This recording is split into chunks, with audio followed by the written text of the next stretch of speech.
Welcome to You Hear Big Girls Attack on Titan podcast. I'm Momtaku. And I'm Luna. And today we have two very special guests with us. Our first guest is Safflora, and she is a self-proclaimed Eren optimist, which is a term you have to explain to us. Happy to do it. Hi, I'm Safflora. You can call me Laura. An Eren optimist, I would say, I think I coined the term. I haven't seen it anywhere. Somebody who believes that Eren has a plan other than mass genocide, and that he is ultimately going to be our hero. Sorry, I don't mean to be rude. I mean, in fairness, 30% of the fandom agrees with you. So while you have coined the term, you are not alone. It's just funny, like the colossal titans are already on the mainland, like killing people, and you're like, no, Eren is doing something different. Well, we don't know if they are. I mean, we'll talk about that. Okay, that's good. And our second guest is Kingsgrave. I don't think he has like a self-proclaimed term, but I do know he has a couple of favorites that he wants to talk about. Kingsgrave, can you introduce yourself? Hello, I'm Kingsgrave, and I'm an Eren pessimist. I believe he did everything wrong. And he is genociding the world, and there's nothing more to it than that. All right. It just makes me so sad. Like, I just cannot believe our baby boy Eren is like, I am an Eren pessimist too at this point, but like, I think there's still like 10% of my brain that is refusing to accept it. So Flora, if you are correct, you can come and tell me you told me so, and I will humbly accept it. I thought you were like gonna give her your firstborn or something. You can have her. I don't know how you feel about kids, but I'll take your dog. Okay, there you go. No, I had first dibs on the dog. Come on. So let's start with chapter impressions. What did you think about 128 Traitors? And let's start with Safflora, and then we'll go to Kingsgrave. So I liked this chapter. I rated it a 4 out of 5. Well, the first time I read it, I think I was more like on a 3. When I sat with it a little bit, you need to open it up, let it breathe. So my opinions improved.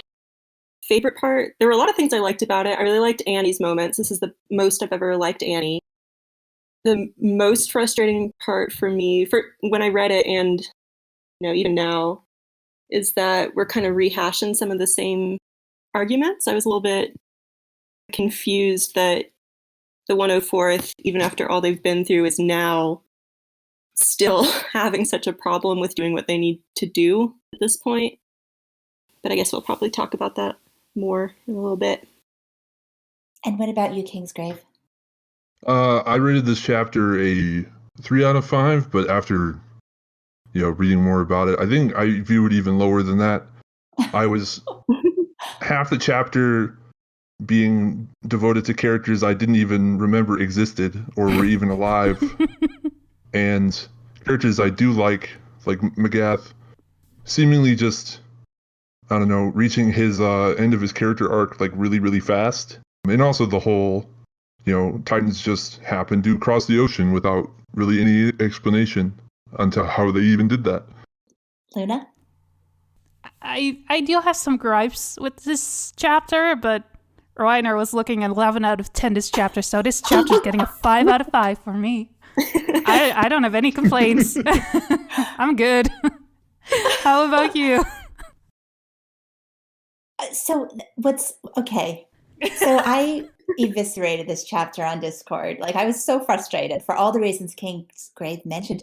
But as I have, working on the poll and then reading it a couple more times, I don't hate it anymore. Let me start over. What I hate about this chapter is the freaking mechanics are needed to fly the airplane. Like, of all the unnecessary, like that part right there, while Titans apparently have crossed the ocean and are marching into Marley, they can't get the plane off the ground because they need mechanics to unfold the wings. That frustrates me so much. And it's so stupid that I'm frustrated by that. Like, all my frustrations have coalesced in this one moment. But I understand, like, maybe Isayama has introduced this complexity because it has to be imperative that they save Kyomi. But couldn't Kyomi have just had the key or something? Like, why did it have to be now suddenly they need this team of mechanics and it has to be in an airbay and it has to be, inspected and then the wings have to be unfolded? I really want this story to move forward.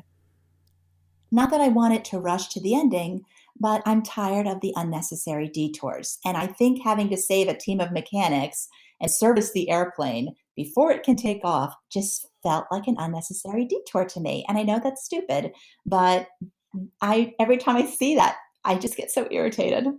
So that's how I felt. Ah, I would agree with that.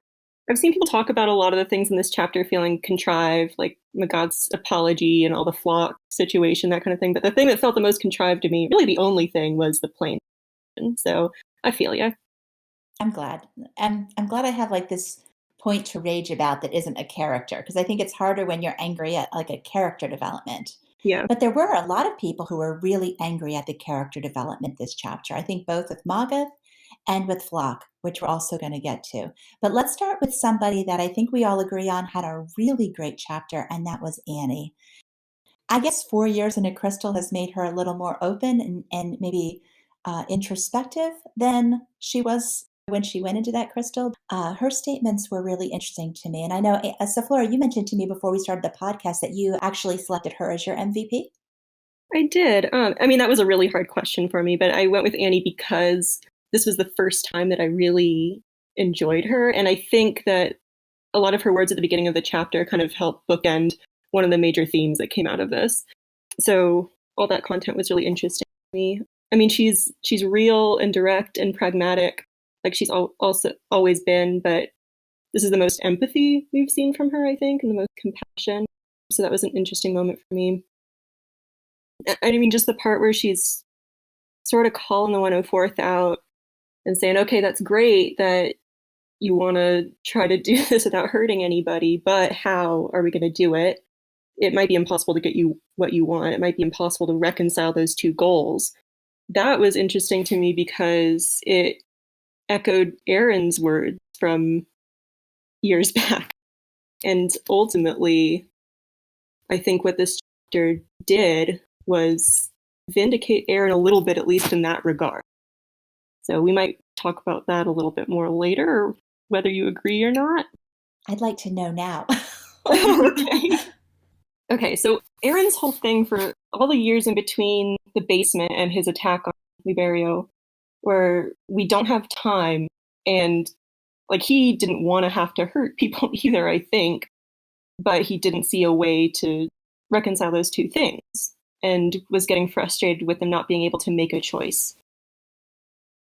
And that's exactly what Annie's saying here. Like, okay, you want to buy time to do this thing we need to do, but you don't want to hurt any of these people. How? To their credit, this time they did try to implement a plan, but the fact that it failed, I think, is showing that Eren's concerns were not unfounded. Does that make sense? Yeah. Like, I think that was one of the purposes of this chapter. With the Survey Corps specifically, it feels like they still haven't really accepted what is happening. Like, it seems like they're not at all reacting the way they should. Like, they even know that the world is under siege and their own island is against them. They seem to almost be in denial of it. So I like that Annie is speaking out against that and trying to remind them, like, hey, we have a mission here. We have to save the world, and that might mean fighting against your own island. I thought y'all would have accepted this before. So it feels weird to me that they need to be constantly reminded of this, that they didn't accept this already. I agree in part, but I think after last chapter, where they came to the conclusion that they wanted to save as many people as possible, it would feel kind of weird to now be like, oh, let's go kill everyone who is not on our side. So I kind of get their struggle at this moment. But for me, Annie was kind of like preaching to the choir, and the choir being the audience, because I thought, well, she's basically saying what everyone is thinking, I'm guessing. So I didn't find her particularly interesting. It just was kind of neutral on her this chapter. I'm not trying to suggest that the Survey Corps should be like okay with that. They should be happy that they have to kill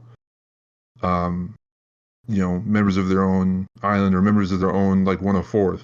They have no reason to be happy about it, but it just seems to me that they haven't even accepted that as a as part of the thing that they have to do, that they're going to have to kill them. And it also felt weird with events that happen later on, that we see characters being reluctant earlier in the chapter, and then, when it comes down to combat, we see, Mikasa just effortlessly slaughter people. So it just feels like a weird disconnect to me, but maybe that's just me.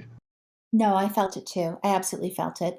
I had kind of like feelings again from last month where I think we joked last month that Isayama was like trolling the message boards and listening to what we were saying and parroting it back. And I got that same impression that what Annie was saying, and even what which character was it? Was it Anyan Kapan? One of them were like, "Oh yeah, we don't have a plan yet." Like I think really, it was Pete. guys? Was it Peak? Yeah. Okay. It was just, I feel like these are words that people are saying and they're showing up as characters in the manga saying them. And, on one hand, I'm glad that they're just putting the words out there, but it's also so frustrating that I feel like you do. Like the 104th, I thought we settled this. I thought we settled back in Uprising arc that people had to die. This was more frustrating to me the first time I read it. I think what makes it make a little bit more sense is that they are just through this night of forming this alliance. Like there's a little bit of hope in that they've come from all sides of the table, and as unstable as it might be, thin as the trust might be right now, there's hope that they were able to talk it out. And so it makes sense to me that Connie particularly might be especially hesitant in this moment after having that little success, Yeah, that's a good point. And I don't know. Yeah. Yeah, I can see both sides, but I think I tend to agree with Kingsgrave on this. I mean, I agree too. Ultimately, like of all the people that you're hesitant to kill, these fascists, really. Yeah, let's not kill the fascists. Never mind that, Like at the same time, they've grown up with Floch. They know Floch. How they could ever think that they could reason with Floch and people that follow him is beyond me. I don't understand that at all. Yeah. If it was any other group, then maybe. But it's Floch. Like he's not gonna. He's like Eren's second in command, more or less. Like he's not gonna just go, okay, yeah, you guys make a good point. Well, it's Floch and Daz and Samuel and the people like them. Okay, so thinking through this, I would assume too that they know that a lot of the Jaegerists have been compelled into service, that their heart's not in it. They're doing it because they have to. So I can see that being a factor in this as well. These aren't people that want to even be in this fight. They're in this fight because if they don't support Floch, they're going to die. Yeah, and your point too about the speed at which this has happened now. I mean, I get it, I guess. It's hard to establish all that in like 3 panels. Right. So something else, Annie mentions that the 104th would never have destroyed the walls. What did you guys think about that, what she was trying to say there? Well, okay, so first, does she mean Maria or Rose? Because that makes a big difference. I have no idea. Because Maria, yeah, absolutely. If they had been in that situation, I don't think there's any doubt that they would have done the same thing. Rose, or Trost, I guess, is not as clear to me. But ultimately, I think it's kind of a pointless thing to worry about because there's just no way to know it. I mean, assuming that they had been raised in all the same circumstances, that's when, at the point where they make that decision at Trost, that's where individual personality differences come into play a little bit more than conditioning. And so it's just kind of hard to run that simulation in your head and come up with a satisfying answer, in my opinion. Well, I don't know if she's saying that, like, if you lot were grown up in the same environment, then you would be different. I think it was more that we've grown up in a different environment and we are just different because of that we're able to commit these acts for a goal or a purpose, and you lot are not able to do that. I don't know if she was saying that if you were warriors just like us, then you would not be able to do it. Yeah, I guess I felt like she was being a little bit more self-punishing than that. Like, it was almost like she was saying, you people are inherently better than us. Yeah, that's how I read it too. Yeah, and I think she was wrong. They might be inherently better in her eyes because they didn't have to grow up with as much suffering as they did. Like, they were basically like forced by their families or their environment to just become like horrific child soldiers, whereas the SC, they all like volunteered and they were living in relative peace comparatively. Like, obviously there's the threat of the Titans, but before that event happened, they didn't really have to deal with the same level of things that like Annie and Reiner and Peak and Zeke did. I mean, I guess that's where I'm getting at with the whole inherent thing. It sounds like she's saying, all other things being equal, like, if you had been in the same conditions, you would have made a better choice than I did. That's just how I read it, but I can see how you could take it the other way too. Otherwise, like, if you're not comparing the same conditions, like, I don't see what the point of even saying that is. I don't know if it's necessarily better, but it's definitely a different decision. And that's where Reiner was like, okay, so Eren would have done the same as us.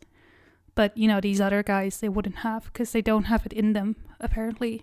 I also think she looked very sad at that moment, like she was comparing herself negatively to them, or, you know, maybe comparing her childhood to theirs, you know, whatever. But it was a moment of self-reflection on her part. You think she looks sad? I think so. Yeah, she closes her eyes, then she reopens them, and she's kind of downcast. Of course, Annie's always kind of downcast looking. Well, it's more like that she doesn't want to put this on them, this burden. But I don't think she's necessarily feeling bad, because I think in the pie chapter, or maybe right before it, she was like, I don't mind, I would kill everyone again, that's fine. And I think she meant that. So you don't think she's comparing herself unfavorably to the 104th? No, I think she understands how they're feeling, and she doesn't want to put them through this, but she knows that that they probably have to. I think she's experiencing some empathy, but I don't think she's necessarily feeling bad for herself. But that's my take on it.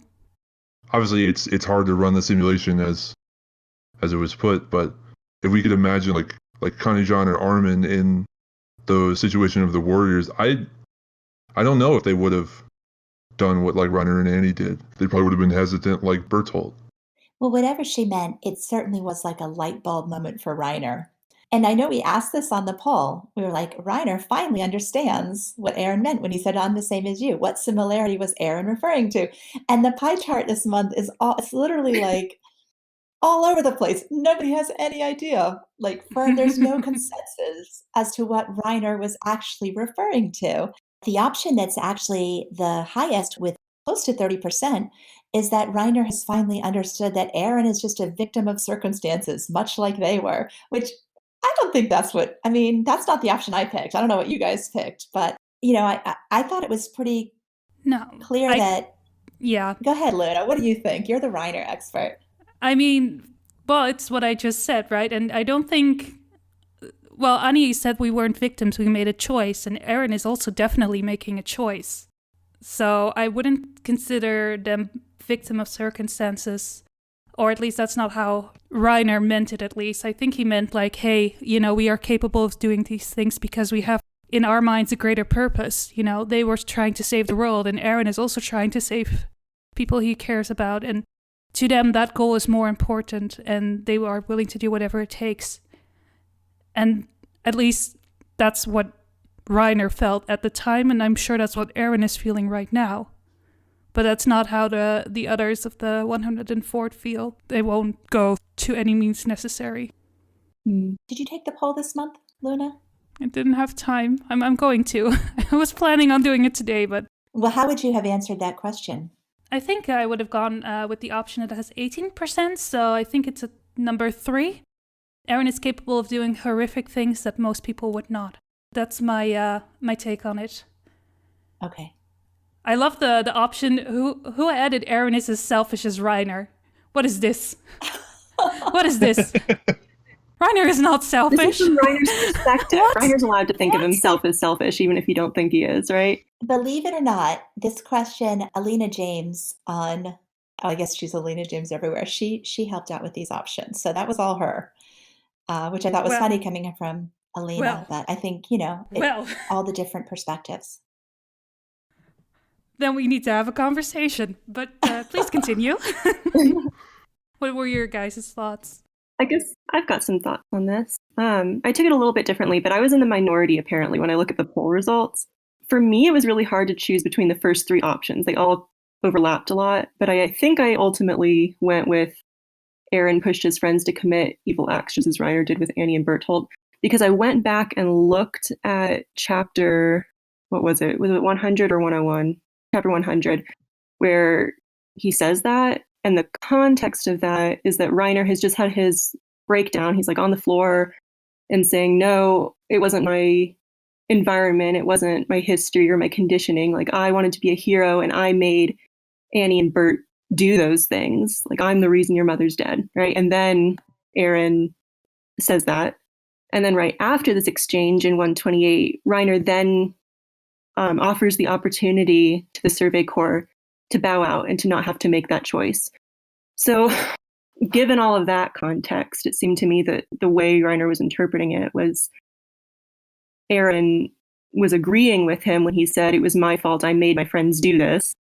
Then Eren agrees. He's like, oh, okay, that must be what you meant. Because right here in this situation now, it's like we're asking these people to also make a difficult choice, and I don't want to repeat that mistake. I want to give them the opportunity to avoid making that choice.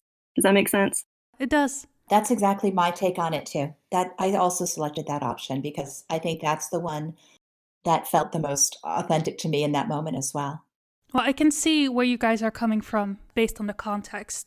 Still don't think it's the case because I don't think necessarily Reiner forced Annie and Berthold. It was just like they lost Marcel and they were like, we should probably head back. We're not going to be able to do this. But they were planning on doing it anyway, always. So if Marcel hadn't died, they would have done it.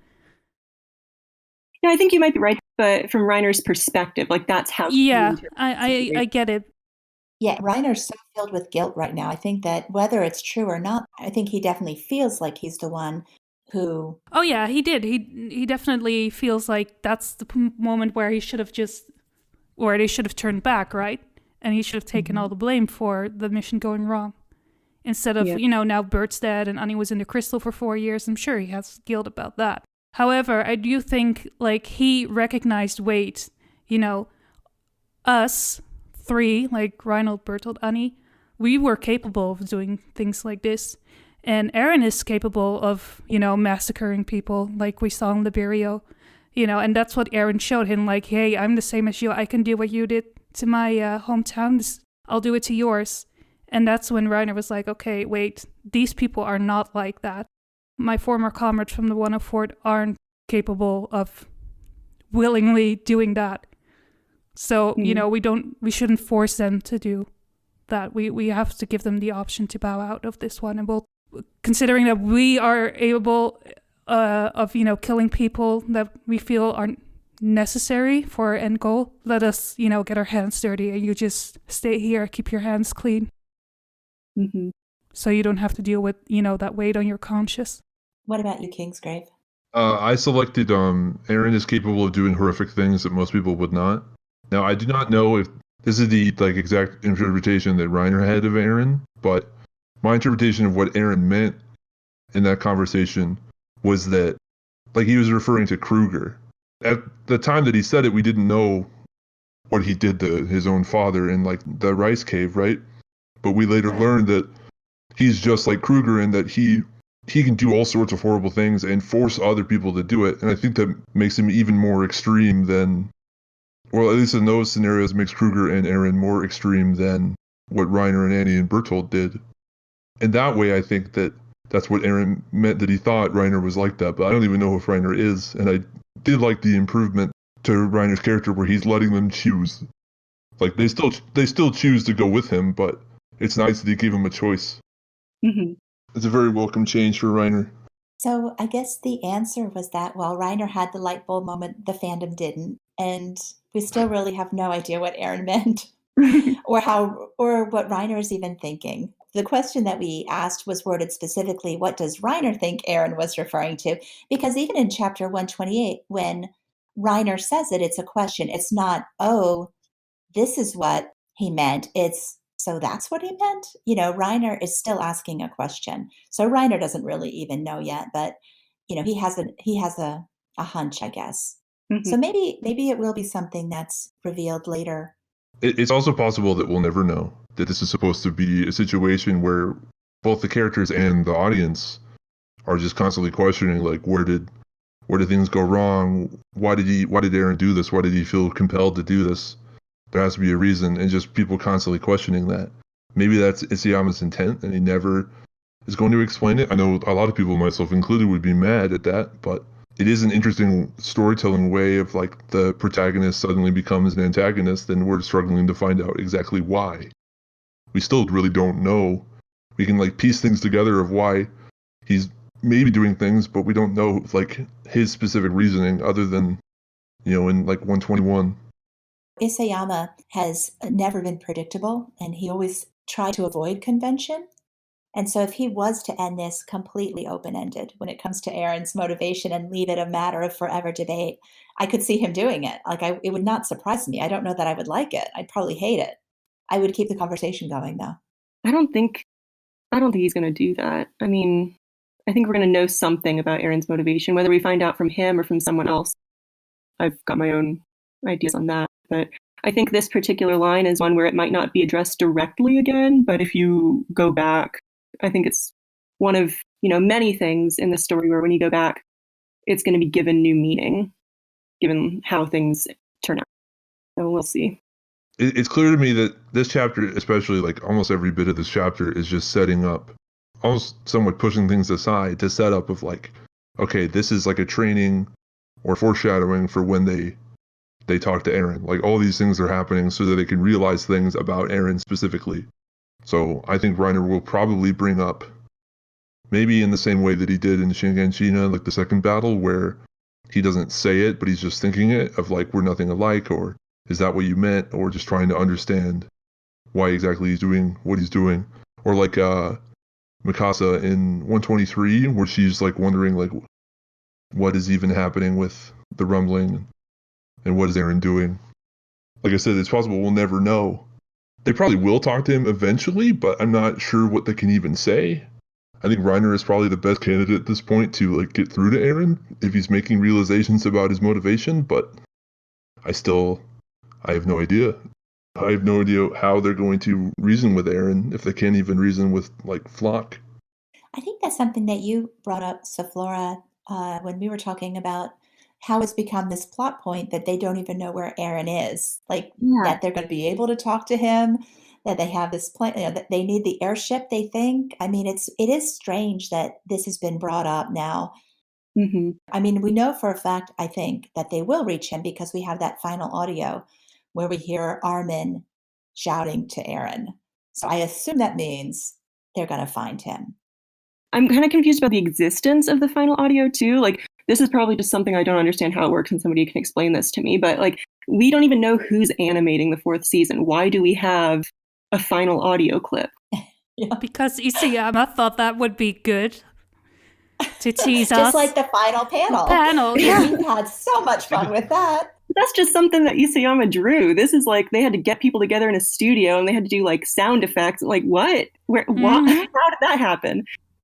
I don't know what specific interview it was, but I think he said that he wanted us, the audience, to experience what like Eren has, where he just sees a random memory from the future and he has no idea what the context is. Oh, that's interesting. I mean, the salty answer is that by saying he's leaking the final audio, he sold a bajillion tickets. Not that he wouldn't have sold those tickets anyway, but I remember the marketing. Big draw for the final exhibit. Yeah. The marketing of the final exhibit was fantastic. And learning that the final audio was going to be there was such a talking point. And there was so much anticipation around that. I mean, I know the date and the time that my friends went to the exhibit because I was like sitting there refreshing their Tumblr feeds to find out what the heck the final audio was because I could not wait to find out. But you're right. He had to, I mean, this wasn't something casual. This was a studio production. Mm-hmm. So, I don't know. That was interesting to me. It's always been this case with Isayama, though, where we've had a puzzle in front of us and puzzle pieces, and like we're always missing 2 or 3.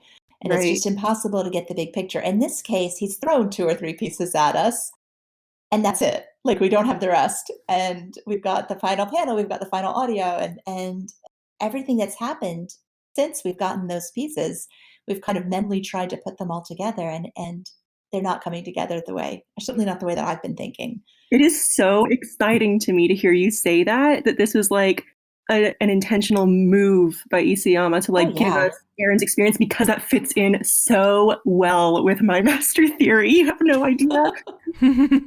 What is the master theory? Like, Oh my don't leave me gosh. hanging now. Is that what we're getting into now? All right. Oh gosh, I don't even know like how to start with this. Well, basically, this story is a story about stories, right? It's like how stories shape our beliefs and how our beliefs compel our actions. It all goes back to the story and the importance of that in a war of ideas like they've got going on here. Like we have the origin story of the Titans and the story of the Eldians terrorizing the world, the Helos story. Oh wait, but no, it was Carl Fritz, and suddenly that gets everybody to change their mind about how they're looking at this. We've got Zeke saying we need a story to tell the world. We have Willie toasting to the great dramatists and witnesses of history. We have Historia and that literal storybook that shaped her life. We have Yelena now saying like, oh, I just wanted to fit myself into this grand story of a new world and none of you are any different. So it's a huge, huge theme. And I just think it would be extremely sexy of Isayama to take that to a new dimension and have that be what his protagonist is doing and also be doing that himself to the audience. He's telling a story, he's making this person into the devil and you're believing it because it is a compelling story, but it's not necessarily the truth. Oh, You know? so that's why you're an Eren optimist. That's a huge part of it, yeah.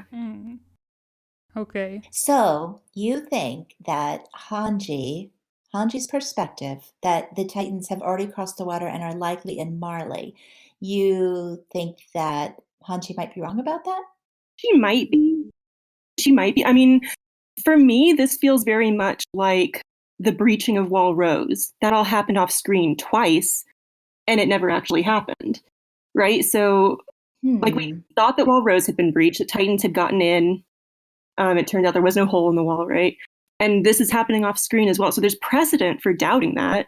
I don't know how she could have reached that conclusion seeing what she did. Like, it could be true, but we could also just have a flaw in perception here. It's possible that they're still offshore, and that's why we've got all that steam still, like from their hot bodies in the water or whatever, and that they're just kind of chilling out there. I don't know. Interesting. Well, I think she can estimate the distance. I would see her capable of doing that, of like where they are, depending on where the smoke is coming from. Mm-hmm. And she could be like, okay, that's where land is, so they should be somewhere near or on land. Yeah. What they're doing there, God knows. We don't know for sure if they're like trampling houses and people. Right. But logically, we can assume that they are if they're there. Yeah, if they're there, then they certainly could be doing that. But I don't think it's unreasonable to doubt that there's something fishy going on. Like it's strange to me that people would like be upset that we didn't see that happening and think there's something weird about that and not then be like, oh, well, maybe there is something else going on here. Because that just happens all the time in this story. Okay, let me get on your side for a second. So let's say he sends all the Wall Titans across to Marley and then uses them to put a wall around Marley, essentially, to so that they live in the terror of the Titans, just like his people did. Oh my gosh. I mean, would that be something that you would see Eren capable of doing? Could that be his? I mean, I'm just making that. I mean, that could be ridiculous, but it's an interesting idea. I hadn't thought of that. I don't think that's Eren's style, but who knows what his style is, right? Yeah, it doesn't feel like it to me, but. I mean, could they have a purpose? Could the Wall Titans have a purpose other than trampling people? They're certainly not going to go out there like, Ymir used the Titans to build bridges and blah, blah, blah. I mean, they're not going to have like, their purpose is either going to be destruction or containment. Right. No, their purpose is terror. This threat has to be real. People are going to die, I think. Not the whole world. I don't know how many people. Like, he's done some atrocious shit and he's going to continue to do it. But I think he intends to be stopped before like the entire world is genocided, or even even very much of it. And I think he has a different goal that anybody's really been talking about too. So I mean, I think he is doing damage. I don't know how much damage has occurred yet, if any, but he has to make it look real, right? He has to.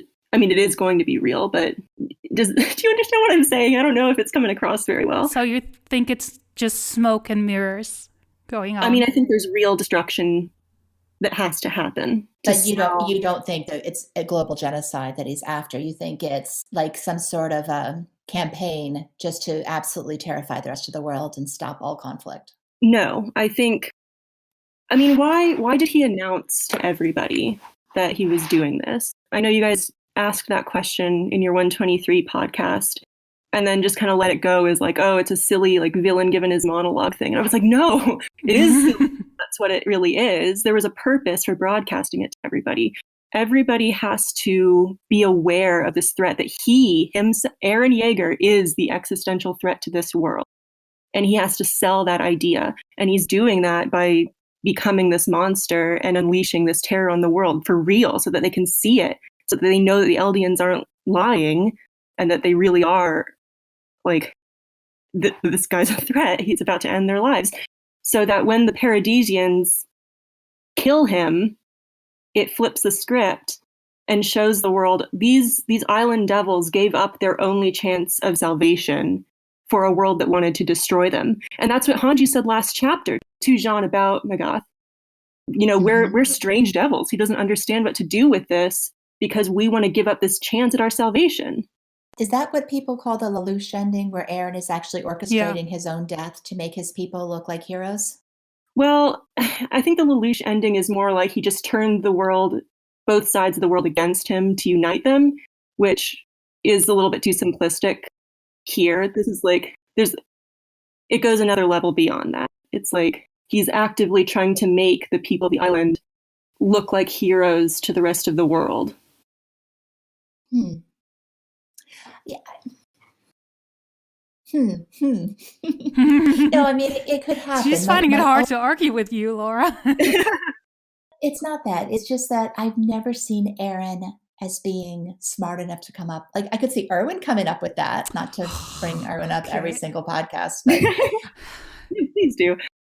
I've just never seen Eren as having the ability to come up with a plan. Like, that doesn't, like, he's a sledgehammer. It's because you read that guidebook and it said he had 2.5 wit, but now we know. Now we know the guidebook is nonsense. It's lies. No, dumb, but also you don't have to be particularly smart if you have like bits of the future, you know? I don't know, man. That's a lot of. Go ahead, Kingsgrave. I'll just sit here and go. Erwin's last plan, the suicide charge, wasn't exactly great. Like in terms of just. It wasn't a very smart plan, but he didn't really have much of a choice. So that theory is really interesting, and I've thought about something kind of similar, of like, there has to be a reason that Eren would be announcing himself as a martyr. Like, he's painting a gigantic target on his back, and he did not need to announce to every single Eldian that he is coming for them. I don't know if he's being sincere or not. I guess it doesn't really matter. But I can see this kind of like Erwin's suicide charge of, this is Eren's like last hurrah. He doesn't have any other choice, or he feels like he doesn't have any other choice. And like Laura said, we don't know the intricacies yet, but he might feel that this is the only way to save anyone, is to make himself the villain. I don't know if that's the Lelouch ending. I've never really seen that anime, but I don't know if it would unite the world per se, but it would. I could see him painting himself as the villain this way, being stopped, and that leading a lot of like credence to those island devils that like first they gave up their nuke basically in order to save the world. But who knows? Because there's still there's a lot of people that don't like that idea, because they're saying, well, there's still a lot of animosity towards Eldians anyway. Right. So basically what your theory would be that the world would have such a huge debt of gratitude, that the horror of seeing the Titans and then seeing the Eldian devils themselves taking him down, that the debt of gratitude would override the prejudices and flip the tables as far as how they're viewed? Like they truly wouldn't be the devils anymore? Maybe a debt of gratitude would be part of it. I think the point would be that it would at least get enough people questioning their previous idea that there would be dissent. Because the thing is, he's not trying to unite the world right now. They are already united against him, except for the Jaegerists, right? But when he was sitting in that basement in Liberio, listening to what was going on out there, as Willie stood on that stage making a spectacle, because that's what it takes, a big spectacle like that, to get people to change their minds. And he succeeded, right? He did unite the world against Eren Yeager. I think that's why he smiles in that moment when he's listening to the speech, because he realizes, that's what this is for. Like, this is going to work. And you see there's a panel of, I think, Sylvester Aguino or something, saying, wait, if that's true, what do we make of what we believed about the Paradisians, right? The islanders. So people are questioning. So his goal really is not so much to unite people as to introduce a reason for dissent, for people to have another view to argue over, and to at least, I've put it as like pump the brakes on the destroy paradise machine, right? There's just another possible viewpoint out there. I like the theory. I like how much thought is going into it. I just don't know if I necessarily agree, for two reasons. Because I don't think he's necessarily trying to introduce, he's not trying to get them to consider some critical thinking. It's, hey, you've listened to all these stories that were only partially based on the truth, and now I'm going to introduce a new concept, because if what you're saying is right, it's only a small group of the Paradisians that are stopping Eren. It's not like the vast majority of Paradis at this point. Yeah, that's true. That's true. That's a problem. Yeah, and also, even let's say they succeed and it goes as you say, like the 104th kill Eren after, the big announcement he made. There's still the Eldians left on the continent, right? All those people living in ghettos, and they didn't really do anything. They just know about what happened. They heard Eren talk, but they weren't really involved in all of this. They weren't involved in planning it or stopping Eren. So would their position really change? Well, the thing is, we've been change perceptions. Yeah, changing perceptions. Because would it? Eldians have always had a PR problem.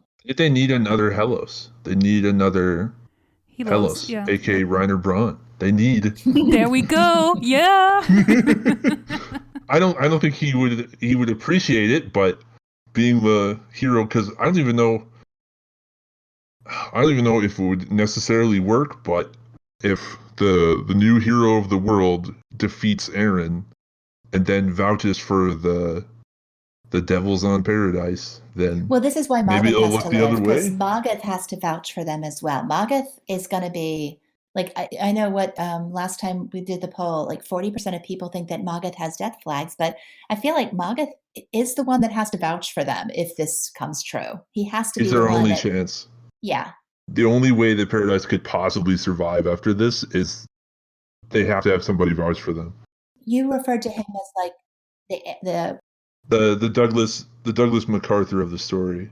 When you said that, I was like, oh, okay, yeah, that works.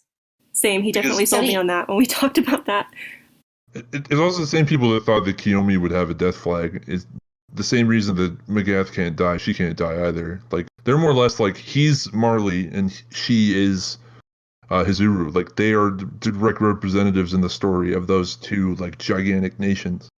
So they need to exist in order to guarantee Paradise can exist. And that's why I think Onyankopon will survive as well. Mm-hmm. Yeah, because he has to be the representative. We have to have the outsiders vouching for them. Poor Onyankopon. He's the only true innocent in this story. And I just, the punching bag. Seriously, give him something happy at the end of this. Do not kill this boy. I mean, he's just such... He's just a nice dude. I don't hate the theory. Oh my gosh, that's all I could have hoped for. As you have said, okay, I have a lot of preconceived notions that I would need to overcome to accept it. Mm-hmm. And one of the preconceived notions, and it's probably because everybody else says it, I've just heard this so much, is that Eren's leaving nothing to chance. And I also feel like this idea of him having seen the future is totally and completely overblown. I think he has the barest minimum idea of what the heck he's doing. The whole fact that he didn't understand Paz, that he didn't understand Ymir, he seems like he's flying by his seat of the pants 90% of the time. Yeah. in this. He got completely lucky with Zeke in Pabs. He did. Completely lucky. Zeke at any point could have just been like, you know what? I'm not going to wait for you to regain consciousness.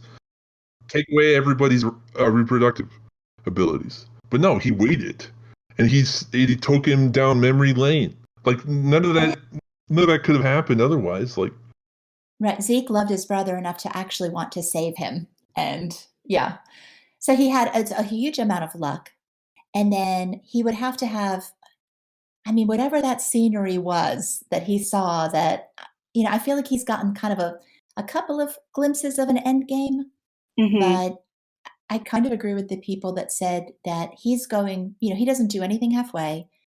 He's doing this because he's absolutely convinced it's the only thing that will work. And it sounds to me like anything aside from wiping out the rest of the world opens up that whole, maybe it's not going to work. Maybe, this still leaves too much to chance. And I, Eren Yeager, am not willing to leave my friends' lives and safety to a matter of chance. So, I mean, if whatever he's seen of the future has given him what he needs to know that it's going to work, that he just needs to get to this point where they kill him, because he'd have to see what happens after. And maybe that's where, didn't specifically Kingsgrave, you might know this, the Attack Titan ability is the ability to see the memories of the next Attack Titan? I believe so. Something like that. So maybe he can see. There's still a debate within the community whether that even exists independent of the Zeke incident. Like, would they have been able to do that to begin with if it wasn't for a royal-blooded Titan shifter being there with him? Because he's the one the Zeke is the one that initiated the whole memory sequence to begin with. Yeah. And I think people even had an analysis of the chapter where they noticed that Grisha could only see Zeke if Eren was looking at Zeke. Like, he can only see what Eren could see.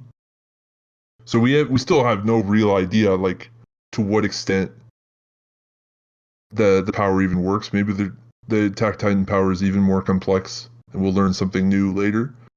But so you think then Zeke is still alive and is still gonna play a part? I'm scared about that. I really don't. Well, because the shifters can still shift. What does that even mean? Is Zeke?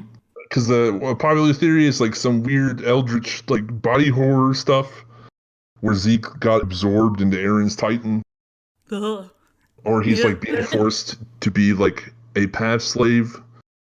And I don't know. I don't I just want Zeke to chill out with Historia or something. I don't want him to. Oh no. Oh, no. Okay, what do you want for Zeke? I am curious. Because I know he's your guy. You.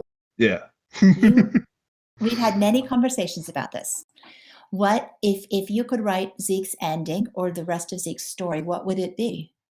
So the main thing is that I want Zeke to be redeemed, and that I want him to drop his stupid plan.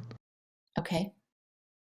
Because he's never really in his plan because of the plan itself. He was only ever trying to prevent his own birth, more or less. He was trying to prevent future Zekes from existing, and he was mad at his father for justifiable reasons, but he took it way too far, obviously. I want him to drop the plan and try to stop Eren, but I don't see how any of the characters. There's only one character I can see that could possibly talk Zeke out of his funk, and that's Historia. I don't see how anyone else could possibly do that, because Historia has talked someone who said most of the same things as Zeke says now. She talked Eren out of his funk in the rice cave. You know what? I don't hate that either. I must be in a really good mood today because I don't hate that either. Historia's whole thing is, Historia's whole MO has been, I'm going to find people who don't feel like they matter, and I'm going to show them that they matter. And Zeke is nothing but a bundle of self-hatred. Well, I think the exact line was people that say that they never should have existed, I want to tell them that's not true. It's that's way too specific. It's like Erwin specifically saying, does that mean we never should have been born? When they're charging against Zeke. That's way too specific for me to believe that means nothing. But at the same time, maybe Zeke is still in Pavs. Maybe But him being in Pav's, or the body horror theory implies that Eren can't free Ymir because he's not royal blood, that they still need royal blood somehow. That even as Ymir, as powerful as she is, for whatever reason, still needs the lineage of the Founding Titan to be able to do anything. So I have no idea. It's possible. I've seen one theory that I kind of like where Zeke is deliberately making their Titans. Like Ymir stopped making Titans, but Zeke then resumed in order to stop Eren. I like that idea. Ooh, I like it too. I Because like it everything also- today. Because Yay! I'm a Zeke fan, a Zeke stan as well. Like, he's my favorite character, but at the same time, he's responsible for like everything that's happening in the story. Like, all the bad things, he's responsible for it, more or less. The wine thing, everything that's happened to like Connie, everything that's happened to Paradise, the whole like Marley invading Paradise, the whole Liberio operation, like everything. So he deserves a little suffering. And if he has to like, suffer eternity in paths, maybe he deserves it. So you would be okay with him like living eternally in paths to kind of repent for his crimes? Well, also if it meant that was the only way to stop Titans from existing. Because I don't think the story's going to end with his plan succeeding, because Grisha even said. And also, Isayama's not going to do that. He just got married. That doesn't make sense. Like, he's not going to be like, oh yeah, I hate children. Like, no, he's probably going to have a child soon. So, definitely. That's just how... Luna is on board with the whole getting married has changed Isayama camp too. She I think thinks that he knocked his wife up, and that has changed him, because he had some daddy issues before, but now that he's going to be a father himself, I think... I mean, you think that's why he was nicer to Grisha even? Like, Grisha got that hero thing because he can't be bad. And probably also why he wants to rush to be done with this series. Like, he wants to relax and chill with his family soon. He doesn't want to, like, be stuck at home, drawing every day for the next god knows how many years. Sorry, what were you going to say? Yeah.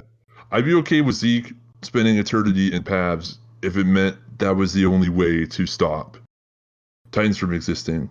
Because mechanically, I don't see how you can really stop Titans from existing unless somebody is in there deliberately refusing to make them. That's actually really cool, because you hear other people talk about that, about Reiner ending up in that role. But Zeke winding up, because suffer boy forever, right? Having to suffer forever. If that happens, I'm like throwing all my Attack on Titan stuff out. That's you're going to have a public burning. Happen. Yeah.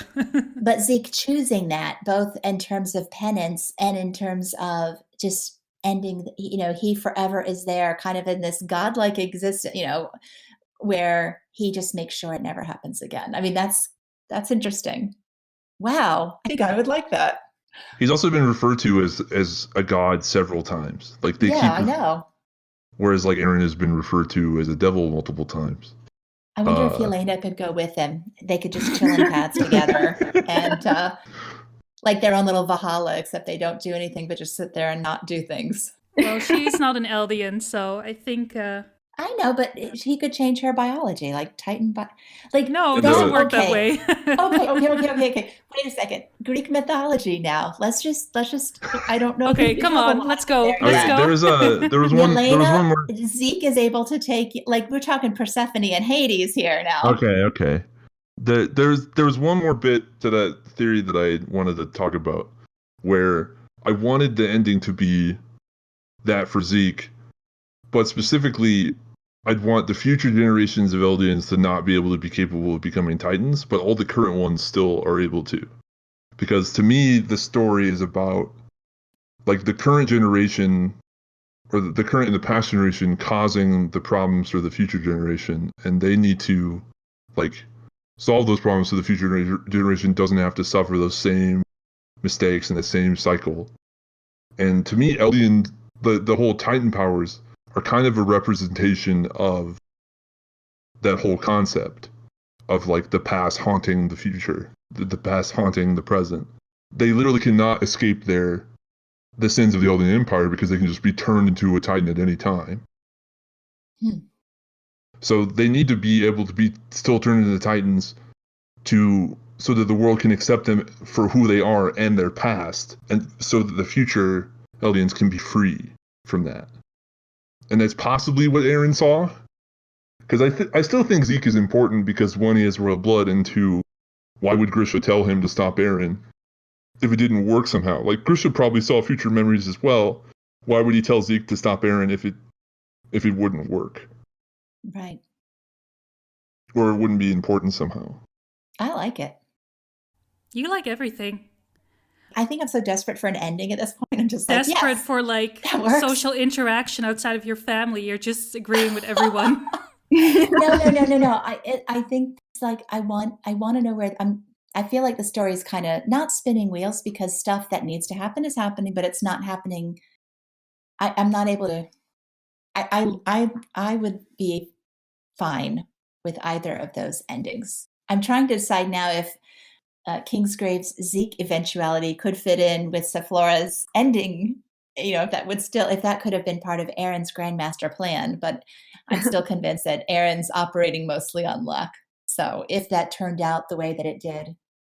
I'm not sure he has a grandmaster plan. I don't know how many pieces he has. I think that's where the trusting his friends part comes in. Like, he's got this power that only he can do anything with, but he knows everybody's been made different for a reason. He had that revelation after, like, talking to Shadis and getting that insight about his mom and her attitude. And I think ever since then, that being born into the world thing kind of took on a new meaning for him. And he really did show a moment of appreciation for everybody having different strengths. Yeah. And I think he's kind of trusting his friends now to navigate the aftermath of what's going to come out of this. Like, he's doing the thing that only he can do. And he believes in his friends to be able to engage in diplomacy and present that new face to the world and kind of thing. But, you know, he is trusting in that. You see, you're giving like Eren fans everywhere validity right now. I don't like it. I mean, it would explain chapter 112. Like and it would also explain the way he treated Zeke. Like, he's literally trying to get Zeke to hate him too, and Zeke loves him. Like, the one person Zeke actually loves is his brother. You know, he's burning every single bridge. I'm curious to see where it will go, but I'm liking your theories so far. Not sure I completely agree with them, but they sound a whole lot better than everything else I've heard so far concerning Eren. Yay! Good job. Please don't make Zeke into a weird abomination. Please don't. I know. Please don't. Some There's weird like the centipede, the human centipede like stuff. That big Dino Titan is actually Zeke. Ugh. Now I just, imagine Zeke's mouth attached to Eren's Titan ass. That's all I can think of right now. Oh, Luna. This is something I would expect out of Berserk. I really don't. Exactly, I don't want this in Attack on Titan. We talked a little bit about our frustration of how we feel about the Titans having crossed the ocean where we never actually get to see them. The same thing could happen with Eren's Titan form. We might never actually get to see it. Like, we saw the abomination growing. We saw his face and pads. But we may never see, like, the complete and total Eren Stegosaurus abomination. I wouldn't be surprised at all if that's it, if we never get any more than that. Really? I would be surprised. I feel like Isayama would have a lot of fun with that. Like, what's the point in, like, giving him the Stegosaurus Titan if he's not going to do anything with it? Like, it's probably a pain in the ass. Why not show us Titans? I mean, there have been so many mechanics and things that I have been excited to know have happened, and they've just happened off screen. And like, how did the pregnant Titan work? Never gonna explain that. Like, yeah, like, I guess this all goes back to what Safflora was saying, that we don't know where Eren is. How hard is it to find a Stegosaurus? It should not be hard at all. When Hanji was up on that hill and saw the steaming bodies of the Titans, she should have seen Eren at the same time. It makes no sense to me, unless he's in that form and completely obscured by the smoke. Is that what we're going for here? I don't know. Just the fact that they can't find him when he is massive. He could possibly be using that Warhammer Titan to hide his body somewhere separate from his Titan form. But I don't know why anybody in the cast would make that assumption. To me, that would be like approaching Naruto levels of of absurd. Like I like how limited the powers are. The only like asshole moments are like things about like destiny or fate, which I'm fine with, like the pregnant Titan coming out of nowhere.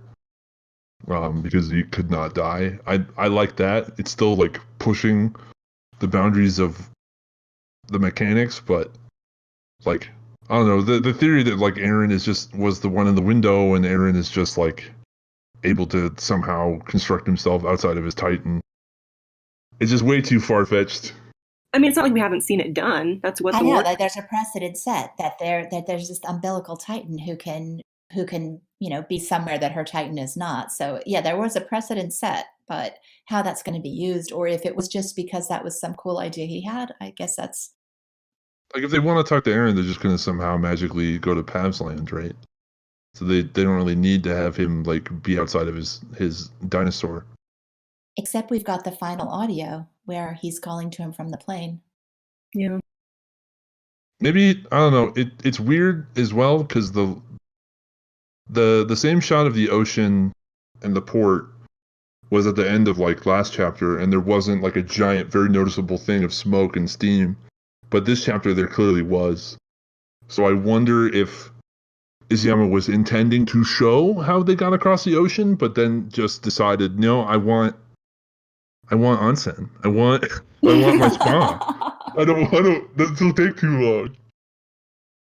It feels that way. Yeah. My frustration about that the rumbling has been a background event now, like literally a completely off-screen background event. And not that I'm anxious to see all the death and bloodshed, but I'm just so curious about it. Like I'm so curious about how they're going to get across these were things that we talked about, and now we might never know. It might just be. But it's not all that relevant. Like they just walk across the ocean floor and then start trampling things. I think. Well, do we really need to see that?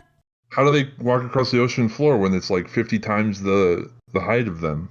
Where's Eren? Well, is he also marching across the ocean floor? Knows? Or is he like, you know what we needed? We needed Moses Braun to part the waters. Let them march. Why couldn't Eren have used his Warhammer Titan powers to make a bridge? Or, I don't know. Why? Eren would be expending his powers. They can walk across the ocean floor. It's fine. Okay. Well, can they? I guess they can. They are. They don't need oxygen.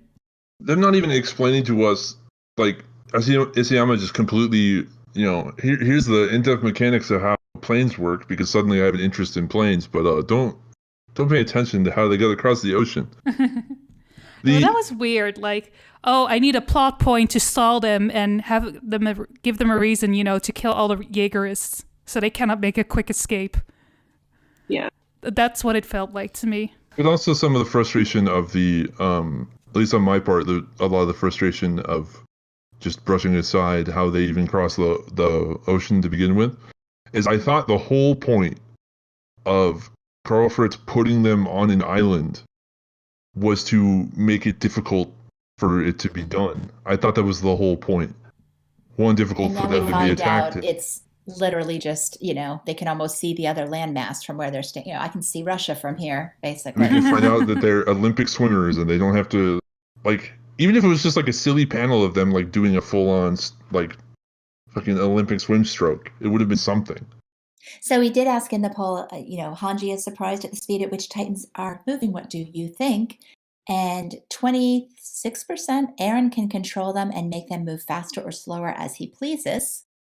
I think Humble wrote the option, it's an ass pull. Isayama hasn't really thought this through, and the rumbling is a logistical fallacy that can't. Yeah, so that's 17% of the fandom, which is a lot of people think that this is just, hand waving away a problem. So, Safflora, I guess you're in that 19% where you're just like, Hanji might be exaggerating or else is just not correct on this. Well, I didn't think she's exaggerating. I think that she's being sincere. I think she might be. I think on that one, I just put, I guess, colossal titans are naturally great swimmers because, like, I don't know, we don't know anything about them and how they move, and I think we probably will, but it's being intentionally hidden from us right now. And I think the purpose of that is to make us question what's going on. Mm-hmm. I mean, I would assume that they work like Bert, like they're slow. This is a little bit of fandom history for you all. Way, way back in the day, the big conversation topic. Remember when Bert kicked the wall? He was like holding onto it, supporting himself. And we thought colossal titans couldn't walk. Oh. Or we suspected. Back in the day, you know how we analyze every panel. Back in the day, we only did that. Back in the day. If you looked at those early drawings, colossal titans had like little tiny feet. They like little stubby feet. And Bert was holding the wall when he kicked. And we were convinced they couldn't even possibly walk. So it's so funny now that they're like not only walking, buddy, they are Olympic swimmers. We thought that part of the reason why in the Clash arc, why Reiner was the one doing the running is because Bert's Titan form was just clumsy and uncoordinated and would have been useless and it would have just fallen over. So it's just funny how wrong we were about all of it. And yet we were using our best assumption based on every bit of data that we had seen. We'd never seen a colossal Titan walk. They have little tiny stumpy feet. Reiner's the one that did the running, even though his armor prevented him from being flexible. Clearly, he was more flexible than Bert. So it's just funny how wrong we are. And I blame it all on Isayama. Who says they can swim? They are walking across the ocean floor. Whatever. And who knows what Eren is doing to make them move faster? You don't know. But we saw them move across land, and that wasn't going very fast, I think, at all. If Eren can make the Colossals go faster, right, and there isn't like a set limit to their speed based on just how fucking big they are, why didn't Bert go faster in Shinga and Shina? Thank you. No, he's using like different Titan powers. Like maybe the Warhammer has some special power that he's using. I don't know. Maybe he's making them glide across the ocean floor. I don't know. He laced it with crystal. I have no idea, but he's doing something. Something that Bert wasn't able to do. Like, I guess it doesn't matter, like wrong mango, but it doesn't matter, but we should have known. I like in our poll document as a talking point amongst ourselves, how does everyone feel about their crossing the ocean being glossed over? And it must have been you. Was it you, Kingsgrave, that put haha plane in the... That's what it felt like. It feels... I agree with you. But also the assuming that, like, Eren is destroying a large part of Marley would have made more sense to me if it came from Magath and not Hanji. That if Magath assumed that, because one, Magath is from Marley and he knows way more about its geography than I assume Hanji does. And two, her realization of that directly plays into like how Magath responds and how he immediately like goes after Yelena and then immediately apologizes to the Survey Corps. Since you brought up Magath, let's go into that because that's something that I think was one of the most important parts of the chapter, also one of the most controversial, was about that apology. We asked on the poll what people thought about it, and again, it was all over the place. 20% thought it didn't feel believable, and I think that's the portion of the fandom that was the loudest. Like they felt like it was contrived, or that Isayama was just being very like preachy at that moment. I don't know. I know this is something you've put a lot of thought into, Kingsgrave. What did you think about the apology? What was your issue with it? Or have you reconciled the issue with it? My issue with it is it's just way too fast. Magath's entire inclusion in the story, to me, it was obvious he was going to reach this point eventually. That his whole like interaction with Willy and his whole interaction with like the warriors in general, to me, showed that he was going to eventually realize that they're not really that different, and eventually be the person that advocated on Paradise's behalf. But I don't know, him just suddenly going, I'm sorry, and just full on like bowing to them just felt, I don't know, I rolled my eyes at it. I understand that Magath is fairly intelligent, and he did go through a lot, and he just heard that, you know, his country is being eviscerated. So I can understand now that probably does play into a lot of it. And also he looks at Gabby and then apologizes. So it's obvious that he cares about Gabby a lot. But lastly, I'm also kind of suspicious because this is very politically convenient for him to apologize to them because he needs them to stop Eren. He doesn't have a chance really to stop them without them helping him.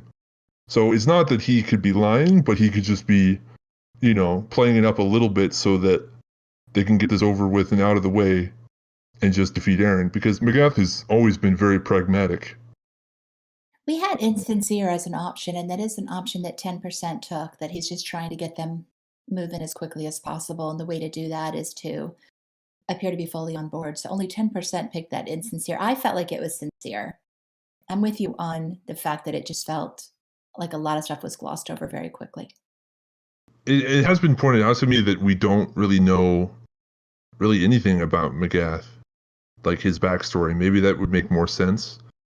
But I don't know, a character making an action that feels rushed and then later getting a chapter that explains it with a backstory, to me, I've never liked that approach to storytelling. I would rather it be told just through their actions. And I thought it was already clear that Magath was warming up to the Survey Corps without like formally apologizing, admitting that, Marley is wrong. I don't think we needed it.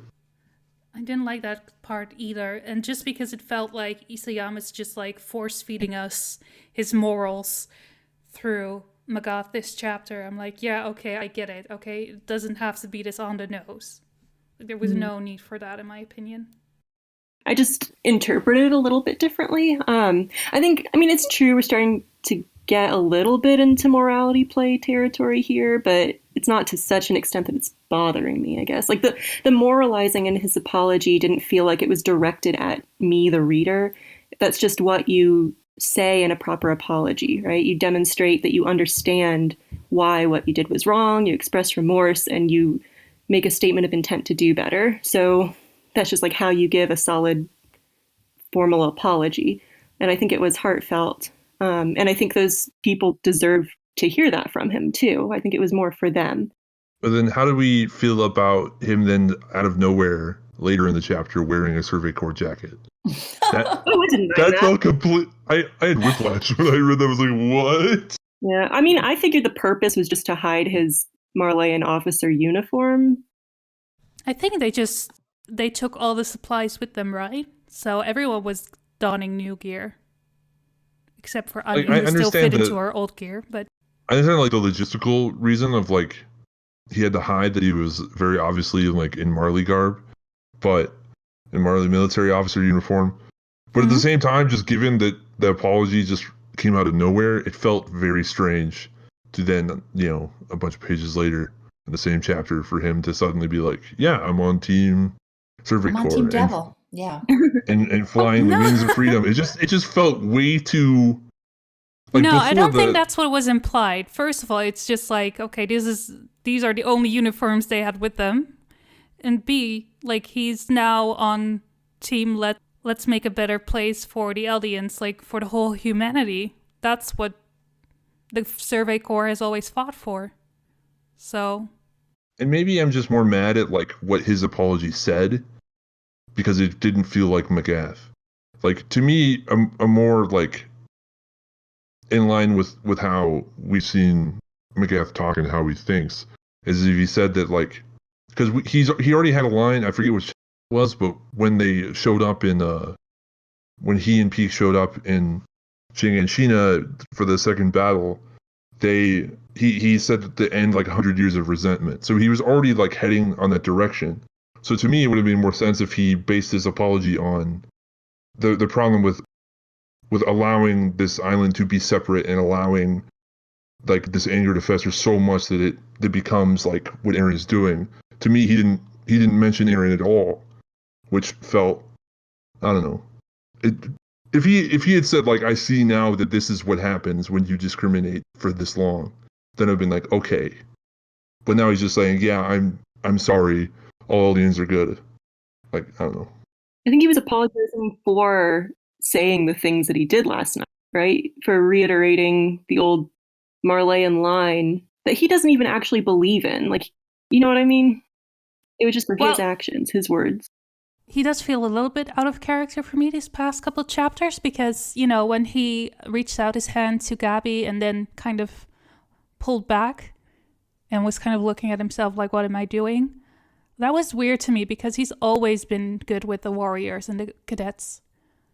He's always shown sympathy towards them. And now all of a sudden he's like, oh, what am I doing? He's always treated them relatively well compared to the rest of the Marleyans. And I feel, again, with the apology, it just sounded, I don't know, the timing of it was a bit weird. And how he then attacked Yelena. Did it remind you guys of Mr. Browse's speech? The whole, we have a responsibility to make sure future generations learn about. It sounded like something straight up, without the Southern accent that Mr. Browse would say. It just felt like, okay, we're getting this again. Children of the Forest, Magath version. Yeah, I hadn't thought of that, but yeah, I see the connection. Good thought.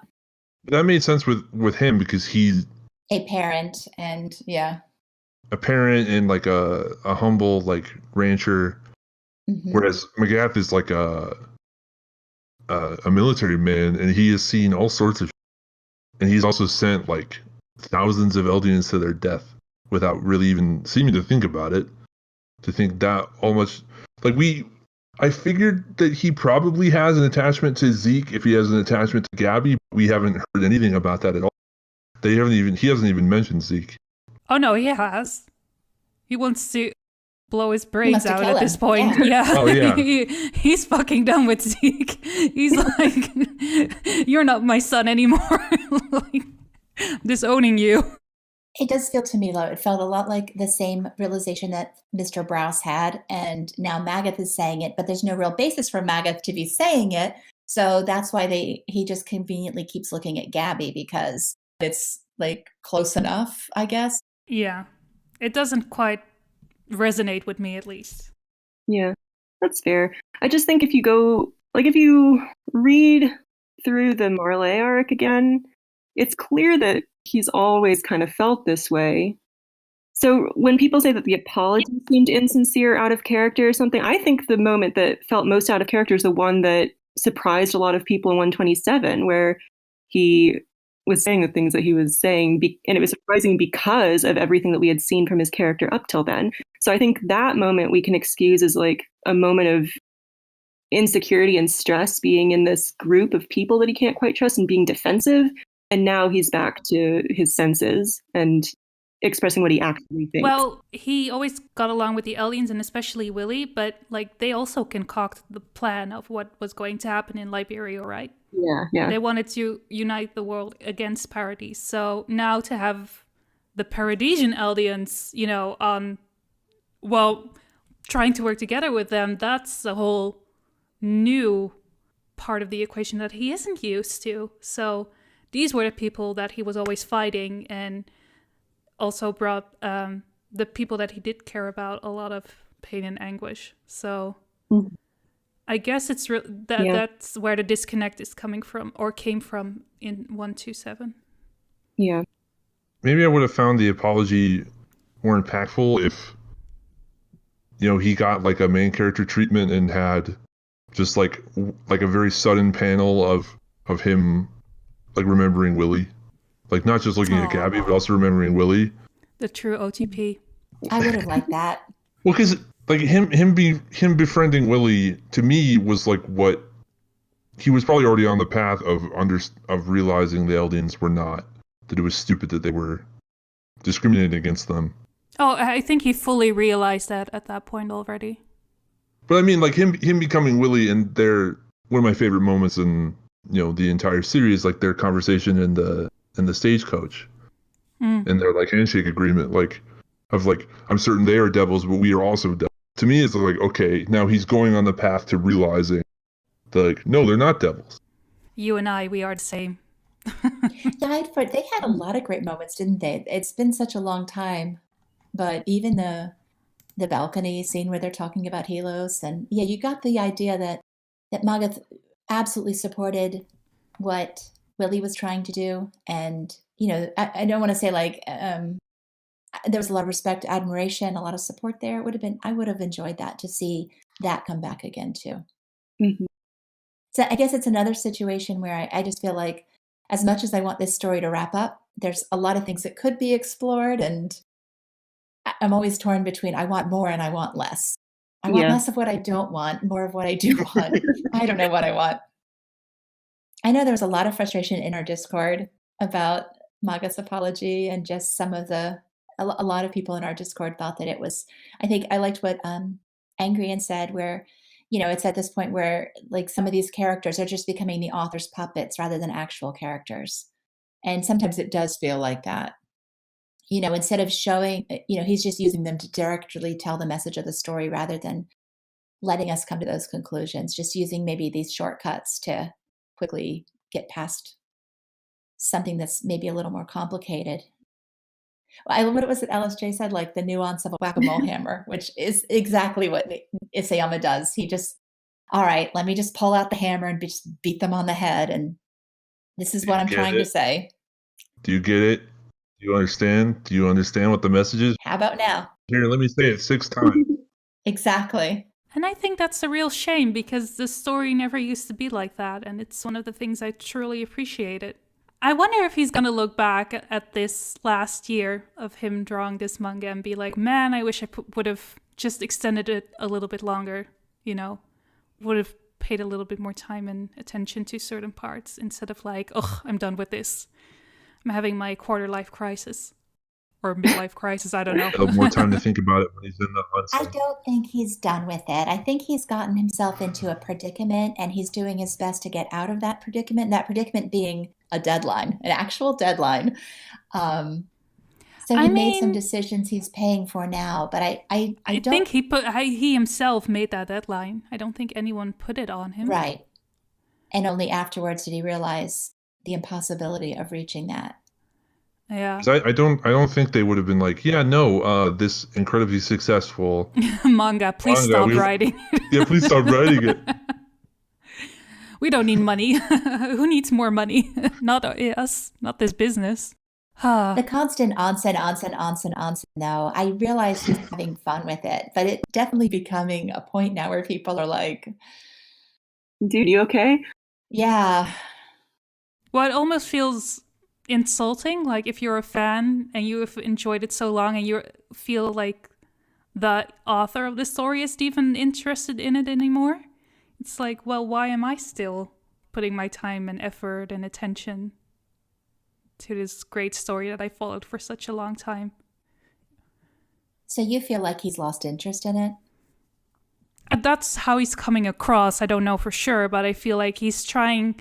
Like in the beginning of this arc, the pacing was all off. It was going very slow, and now certain things are just rushed through, or like it's not even like a proper plot point. It's just like, oh, I'm just gonna have character X say this to, make my point come across, and then I'll do the same with character Y, and then we can move along. And he's definitely missing a couple of beats to get to the end of the story where he wants to get to, and that is a shame in my opinion. And I think he's doing it because he also wants to be done. He can see the end inside and he wants to get there. I think, he's been doing this for over 10 years nonstop. He never had a break.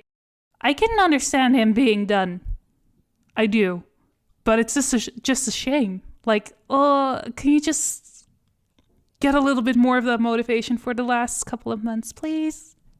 Something I said in 126 was that it felt like a checklist of items he was trying through. Check, check, check. This needs to happen, check. And there's not a lot going into those checkpoints. We're literally just hitting the bullet items, knocking them off the list so he can get to the point in the story that he wants to get to. And yet I feel like a lot of that's happening again, even here. Okay, Magath needs to do this, check. This need check, and it's happening kind of in an abbreviated way, in the quickest way possible, to knock that off the list, to get the story where he needs to get it back on track to where he needs it to go to end this thing.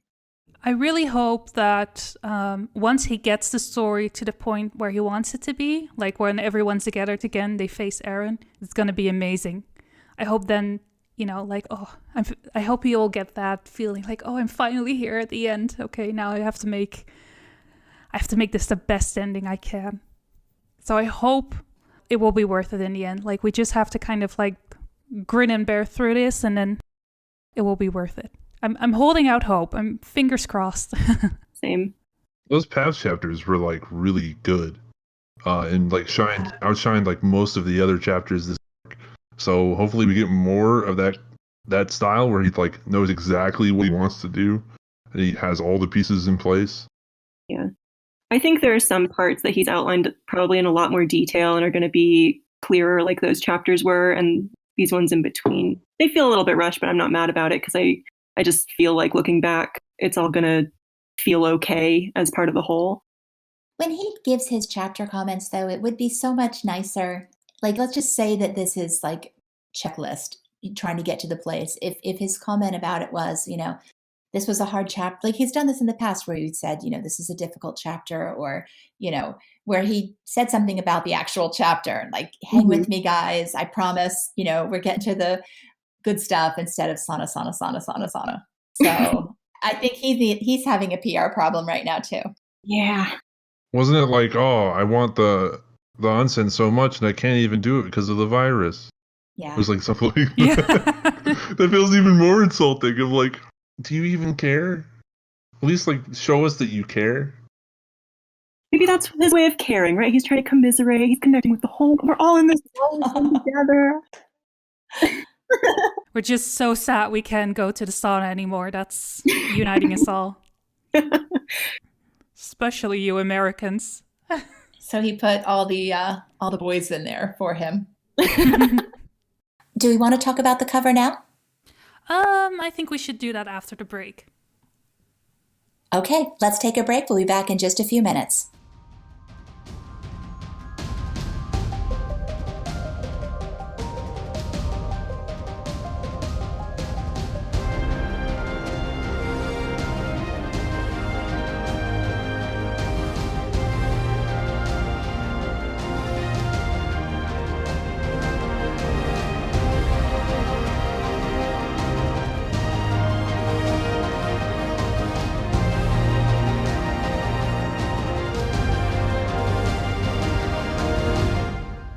Hi guys, welcome back.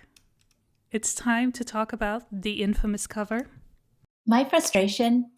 Yeah, I know what your frustration is going to be, but say it anyway. No, I have several. Get it over with. So my disappointment with the cover... It's not just that Erwin is dead and didn't make it on it, but it's that because of coronavirus, I can't have it. Like, the first thing I did was went to Amazon and tried to order it. And because of Corona, they're not shipping Sal. And the only way we in America can get anything from Amazon Japan is with the Sal shipping, which they are no longer doing. So now I have to wait. I have to wait until this ends and hope there are copies remaining. Same. Now, Luna, do you want to know what my favorite thing about the cover is? Go ahead. So on the poll, actually, I think you wrote this question about which guy on the cover was the sexiest. And at the last minute, I slipped in the Erwin option. That I saw. Okay. That has gotten 9.5% of the vote, and Reiner has only gotten 8.7%. So Erwin not being on the cover is still sexier than Reiner on the cover. Did you even like the cover, guys? Or were you like... My reaction was laughter. I was just like, Rams, what are you doing? And so I chose the answer that made me laugh the most too, which was all them sweaty boys. Yeah, that was my entry for the question. Was it really? It was. This is why Reiner only got 8.7%. Yeah, it's my fault, not yours. Mm-hmm. You let your boy down. I'm just very happy that Erwin not being there beat out Armin, Connie, Reiner, and Levi. Like, it beat out all of those. So I'm very happy. Did it beat Levi? It beat Levi. Levi only got 5.9%. He looks so unattractive on the cover. Look at his facial expression. I mean, I'm not saying I chose Levi, not by any means. But So Eren won with 27.7. Yeah, it's the pose because he's like almost, like the towel is almost falling off. Like we can almost see, the money shot, but... Oh, okay. They're kind of like the same color on the poll, the Lady Abs and the Levi ones. So that's what I was confused about. I thought 21% chose Levi, and I was like, what? But anyway. I did see some people saying that Eren's arm looks weird. I mean, I know Isayama is not the greatest artist in the world. He has struggled with arms in general, like handshakes and whatnot sometimes look weird. But I guess most people are looking at his abs or his other regions. They're not really looking at his arm. I just can't. He put a lot of effort into this. A lot of effort. He sure has a lot of fun drawing muscular men. His true passion. So the other character that I heard the most rumblings about inconsistency and the most dissatisfaction was Floch Forster. And a lot of people, especially the Floch stands, really, really hated this. Now, I personally have always felt like Floch was really inconsistent to me. He's never felt real. He's never felt believable. He's never felt consistent. This chapter did nothing to help that feeling. I know like Polka and Renan and some of the guys in the Discord server, they were frustrated because last chapter he's like this imposing figure standing behind Kyomi holding the gun, and this one he's a joke. He's a straight up joke. But he's always been a joke. He's always been a little bitch. I think a lot of people are in denial that Floch is a joke because I've always felt like Floch is a joke, but they've tried to convince me, and Kingsgrave, you are one of those people, that Floch is a character that's actually very well developed and understandable and he was has depth. Okay. Floch, okay. Floch is best worst boy, okay? He's clearly the best worst character. My frustration with Floch in this chapter is that it seems like Isayama cannot decide if Floch is like an imposing obstacle and like antagonist for the story, or he's just a joke. Like, is he a mustache twirling like Marvel villain, a somewhat sympathetic asshole? Like, which character is he?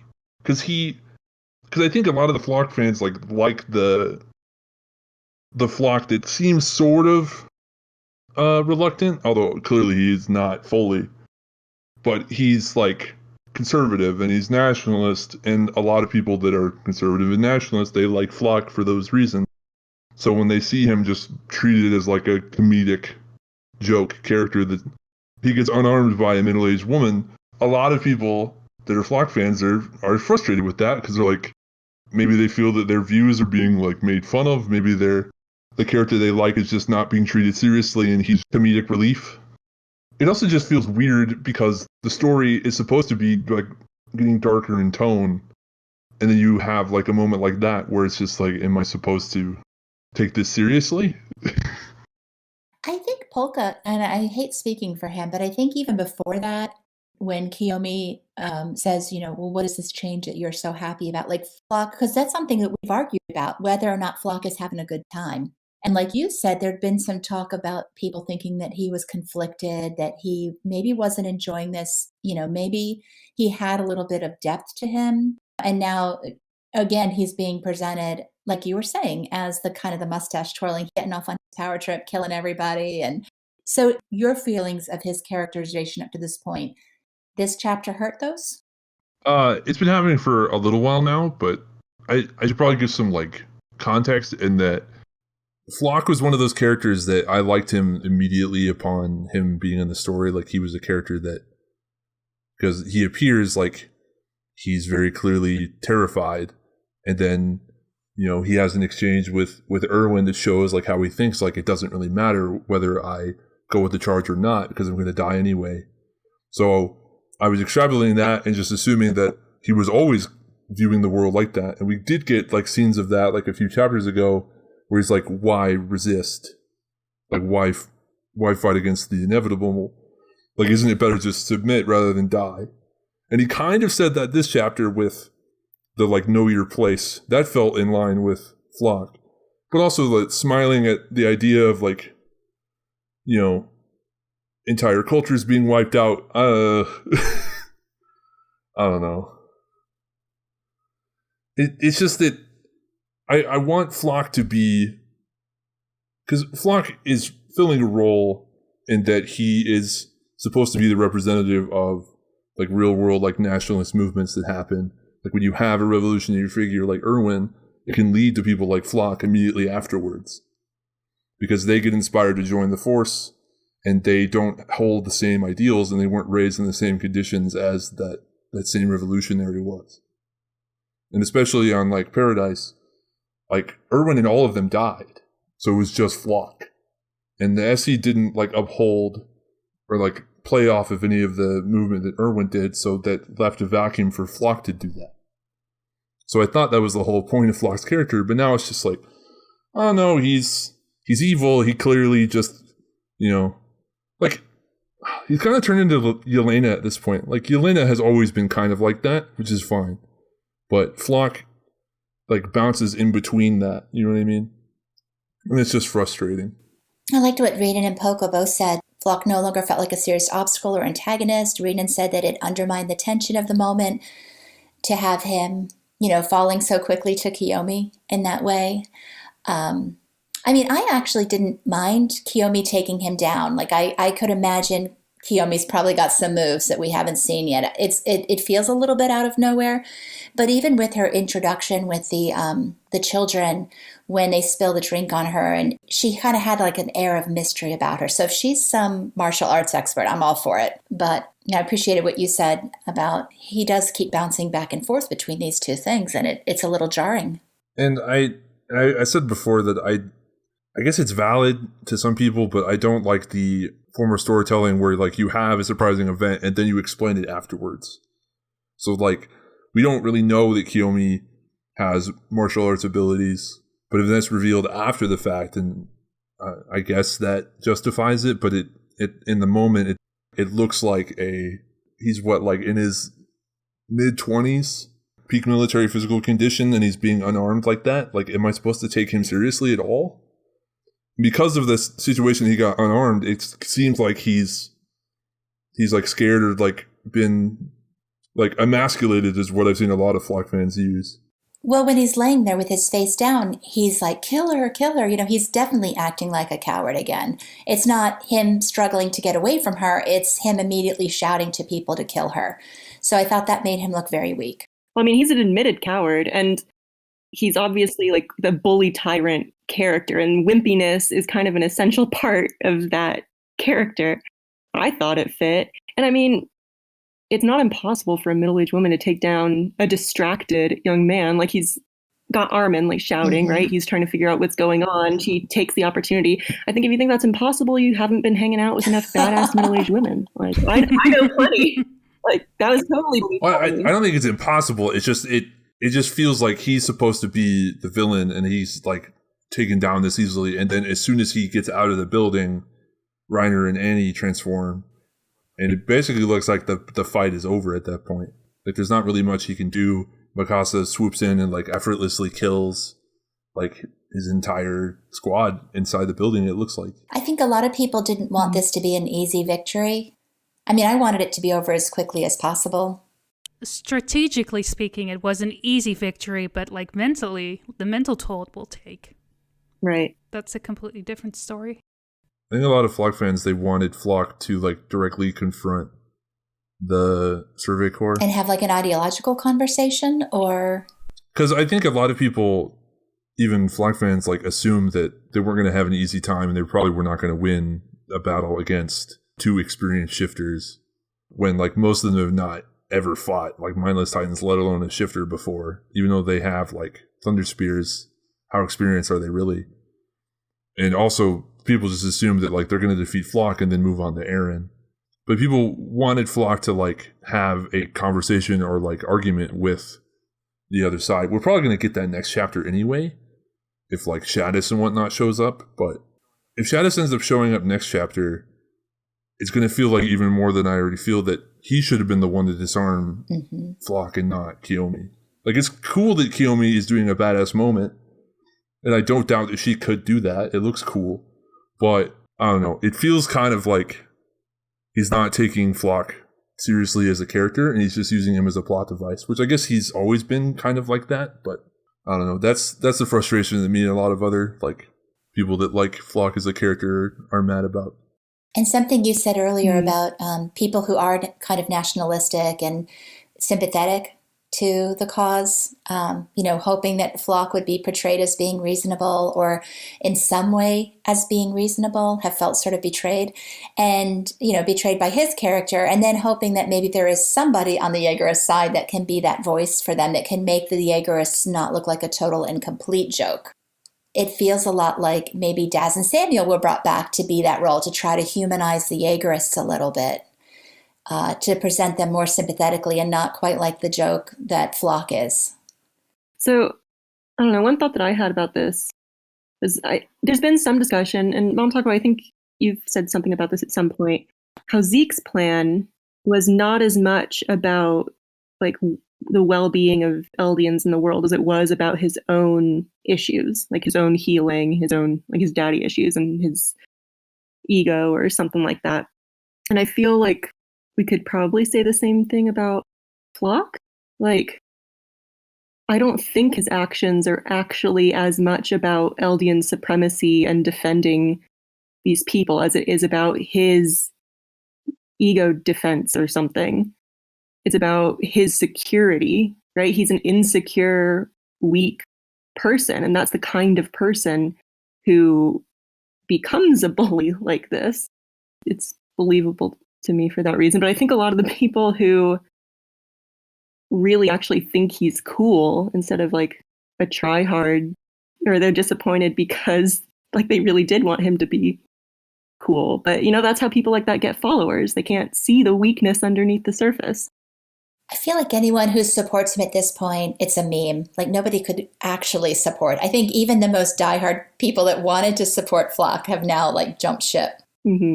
Like I really, I think Floch has always been stuck in the suicide charge. Like I don't think he's ever gotten over it, and I think he still believes, like views the world in much the same way that he does there. Where he just. I also think to an extent, like I don't think he really cares all that much about like Eldia specifically. It's more that he probably just wants things to go back to the way they were. Mm-hmm. Like he wants the island to be the last bastion of humanity, and like everything else beyond it is tightened. Because there was a security in that of like everyone outside there is evil and everyone inside here is not. And things were simpler, and he could just like live a carefree life, and John could go back to being like just a spoiled asshole or whatever Floch called him. Like, and things could just be simpler. But also at the same time, like I don't disagree that Floch is weak. And I know people disagree with me, but he is very much a coward. Even if he does like brave things, he's still, I don't know. I think it's pretty cowardly to act the way he does. Like in a private room, like with Kyomi and all them, like he's able to just be completely an asshole because he has complete authority in that situation. He thinks he's untouchable. Mm-hmm. So it is kind of nice to see him like humiliated that way, but at the same time, like I wonder if Floch's purpose is to be just like a test trial for Eren for the Survey Corps and Marley, of like, can we convince Floch? If so, we can convince Eren. If we can't, then we can't. Interesting.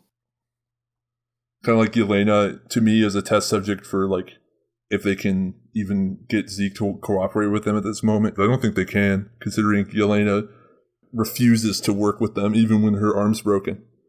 So I doubt Zeke would either. Well, you know, the talk no jutsu is only going to get them so far, right? Like, I feel with people like Zeke and Eren and Floch even, they've already made up their minds. They are pretty convinced of their point. Maybe with people like Samuel and Daz, I could see something happening. Like, maybe they're just following the people they've known since their cadet days. Or maybe they have, like, other reasons to join. You know, maybe it's because of the benefits of being in the Survey Corps and aligning themselves there, like, for their future lives, just like Jean could have done if he joined the military police. Maybe those people, you know, if you appeal to them and try to reason with them, they might still listen. But it's not like the main people on top who you're going to convince. I have a question for you, Safflora.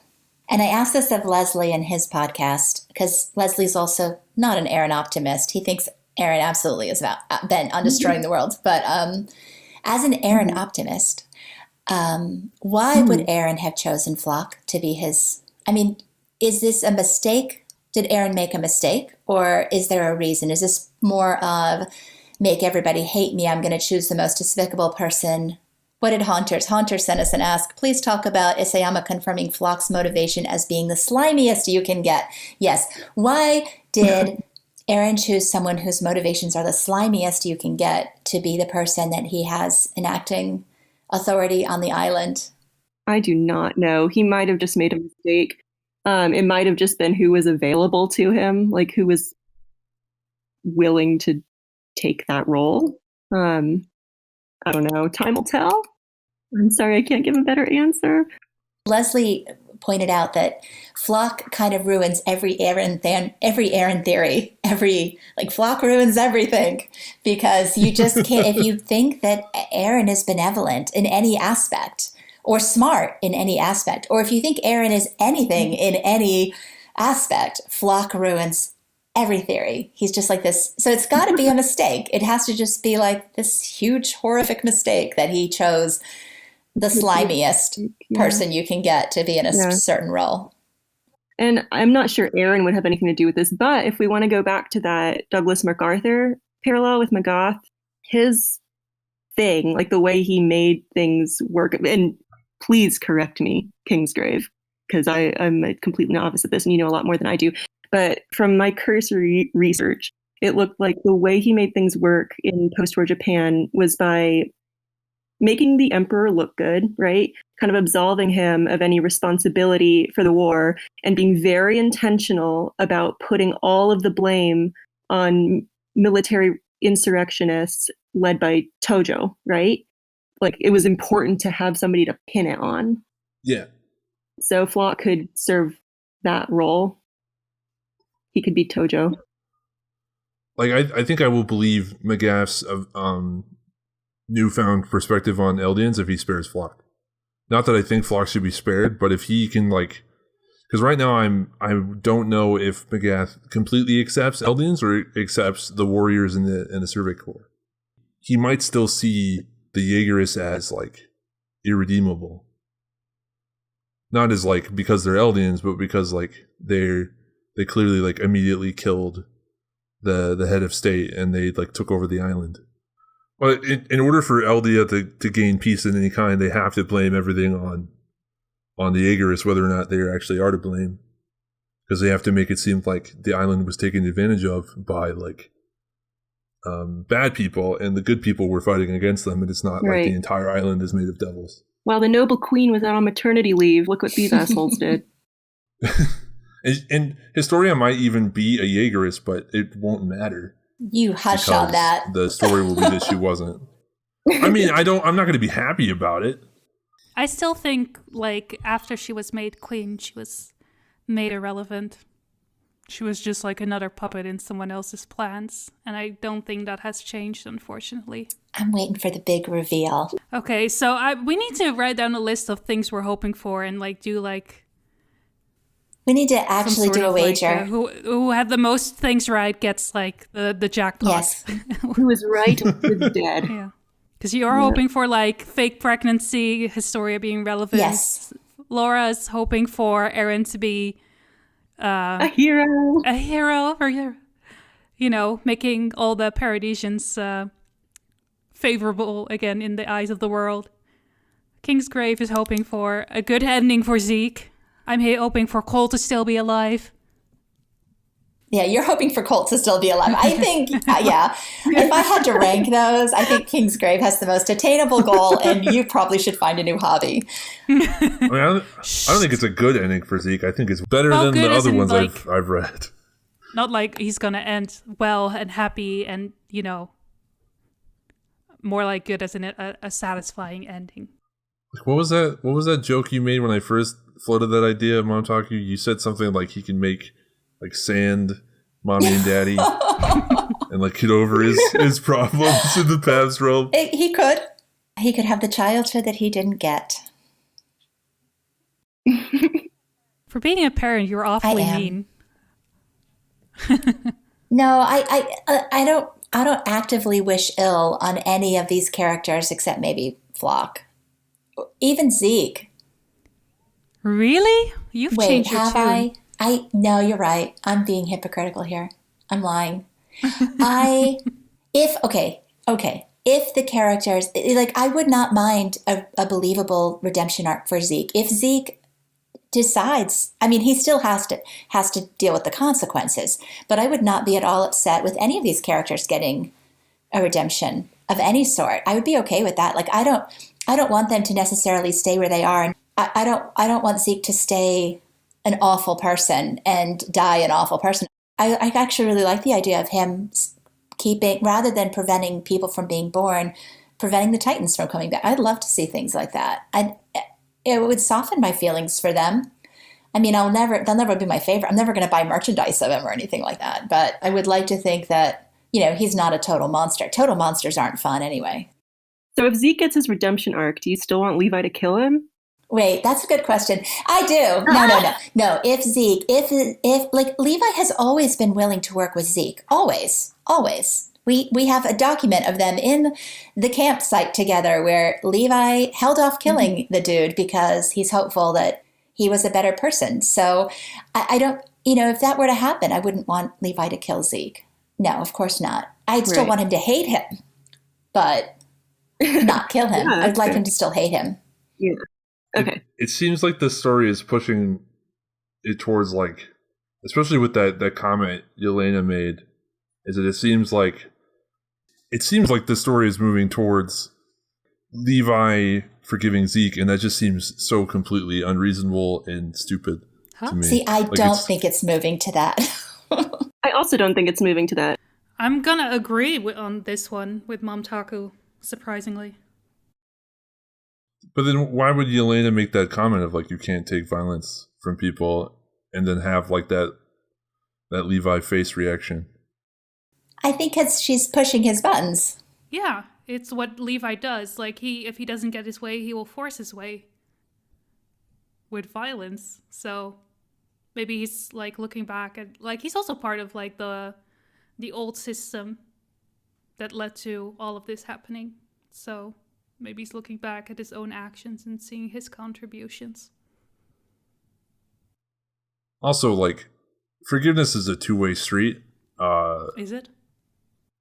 I'm a huge Zeke fan. I do not believe Zeke would ever apologize to Levi, even if he's redeemed. I just don't see it happening. You don't want them opening up a tea shop together. No, because it doesn't make sense. Like, they're completely at odds with each other. Like, they're not. Well, we can go with, like, the Oprah definition of forgiveness. What's that? Well, that's just like making sure you can let go of what someone did to you so you can move on and not be held back by it. Yeah, I guess it's that's not kind like of really saying, like, oh, it's okay what you did. Like, I accept it, or I'm not mad at you about it. It's just like, no, I'm letting go of the pain you did to me. I'm letting it not hold me back anymore. But Levi's not mad about what Zeke did to him. He's mad about what Zeke did to, like, everyone around him, right? Like, Zeke has never really done anything to him personally. No. Other than the whole, like, it's suicide more thing. like how he indirectly affected Levi, I guess. I mean, but you look back at those And also those campsite pages, and Zeke lied to him about Rockable that's Village. the worst thing he did. He lied. Insulted him. No, he then titanized his entire crew. I mean, forget It was a Erwin. very clever lie, too. Not that I can forget Erwin, but even if Levi could forget Erwin, which he can't forget Erwin, Zeke has done enough outside of Shiganshina to more than justify getting destroyed by Levi. Like, Zeke, just everything Zeke has done has been so schmarmy and awful to Levi. The way he's treated him has just been awful. So, and I said this to Safflora in DMs, and I've also said this on Tumblr. I love that he's a compassionate character. I love that he's, a very emotional character. And I also love that he's a spiteful little bitch bent on revenge. So I hope that never changes. Thank you very much. This ends my TED Talk. Even on the campsite, like, he gave multiple chances for Zeke to apologize and give his insight, and all he did was lie to him. It was a clever lie, but it still lied. And also, and it's not just that, but Zeke was also, like, incredibly vindictive towards Levi and has never stopped being vindictive towards Levi. So I don't really see that changing, even with everything that has happened. Yeah, I feel like when Yelena said that, it wasn't for Levi to have any sort of epiphany. It was just because she's an awful person and she knew that he was in the shape that he was in because of violence. And, she's kind of like poking at him and, maybe making fun of him. And it's just Yelena. Yelena isn't trying to make anyone have any like moral realizations. She's just trying to sow spite and discord. Did you look at her face in that panel? No, but I will go over there and look at her face in that panel. Good. Very interesting. She always has the most interesting expressions, I think. Like that infamous one with her looking at Armin. I don't think she's trying to push his buttons. I don't think she's trying to push him towards a realization either. I think she's just commenting on the situation and she's sad about it. So you think right, Captain, was just literally just right, Captain? Yeah. Well, I mean, I've written a little bit about this. I think, like, she knows that he understands what she's saying, right? Violence is in his nature. Everybody knows it. Yelena knows it. Levi knows it. He doesn't really have any qualms about it. It's also part of human nature, right? And so, Levi, I think, understands that better than most. That's why he's never been reluctant to use violence. So you think she's just making a plain statement and asking for his agreement on it? And I think it might, like, this probably wasn't her intention, but I think it might lead to some reflection on Levi's part. I think there's a reason that we haven't been allowed to hear anything from him so far, that he's been conveniently napping through all the important conversations. I think it's building up to him having a moment. I don't know what that's going to be, but the fact that he is reacting in some way to those words means something. But I also see her saying that similar to how Zeke was talking to Eren in, like, I think 121, where they were like going through paths. To me, it kind of reminded me of that, where, he's just like sort of mocking him, but also like trying to be like, oh, do you get my point of like, well, the way I view the world is like, oh, well, this is inevitable. People are just going to keep fighting. You can't take violence from people. Because Yelena's whole purpose of being here is just, I'm going to wait until we find Zeke again and then abandon you. Like, that's my opinion of it anyway. She doesn't care. So I personally see it as her just mocking Levi because she can. But at the same time, I could see her just like plain saying that and being sincere, but Yelena's not really a very sincere person. Her most sincere moment was like last chapter, and she still used it to like make fun of people. She's just a really hard character to read, I think. I can never really tell what's going on inside her head. Well, a lot of people definitely thought that Yelena's statement was significant to Levi regardless. And I know you think it was. And, the fact that he is focused on after that, I understand people saying that. So I do think that, Levi hasn't really spoken now, like you were saying, in all these chapters. He is going to have some sort of a moment or an epiphany or a whatever. And I just don't think it's going to be violence is bad or I'm not going to be violent anymore. I don't think so either. I think he's got the right to be tired of fighting and having to do this. I think there's some amount of resignation in that look. I don't know. I would agree with that. Just that they have to do this. I have a feeling, I'd always hoped that after the attack with Zeke, that he would recover enough to at least be able to emotionally support the cast or emotionally do something. I don't know that he's going to be able to fight. I don't know that, depending how quickly things happen, but he's always been the character who's either said or motivated other people in a certain way, with a few words. And I hope he has the energy to do that one more time. Like he's always brought a lot of impact, emotional impact to scenes, or in helping to motivate others to do the right thing. So, to give them the extra push that they need or something. I would love to see him do that again. Me too. I think he will. Yeah. All right. So we did our character, the Likert scale again, whether or not this chapter has changed opinions or not. And I should also mention that MVP, Connie currently is our chapter MVP and had Really? I would say the second. Yes. Can you believe? What? Did you ever foresee a time in the fandom that Connie would be a chapter MVP, Luna? As much complaining as people have done about Connie on this very podcast, did you ever foresee that day? Whoa. What? Connie, I well, it's am- not. It's close. It's between Connie, so 33.8% Connie, 29.2 Kyomi. So it's Don't the two of understand them. these choices. Right. And the number 3 is only 9% Yeah. Mikasa. So Connie and Kyomi ran away with this chapter, I guess that's because people like action, because I guess. these were the 3 people that stood out the most. We look at the favorability. Connie is a huge spike. Kyomi is a huge spike. Magath got a nice little bump too. The character who didn't was Armin, which I guess makes sense, except that, he and Connie were in all the scenes doing all of it together. So Yeah, but Armin got shot and was like a horrible actor and just like didn't do anything. Connie had to do all the hard work. Connie was the one who actually killed their 2 friends, so. right.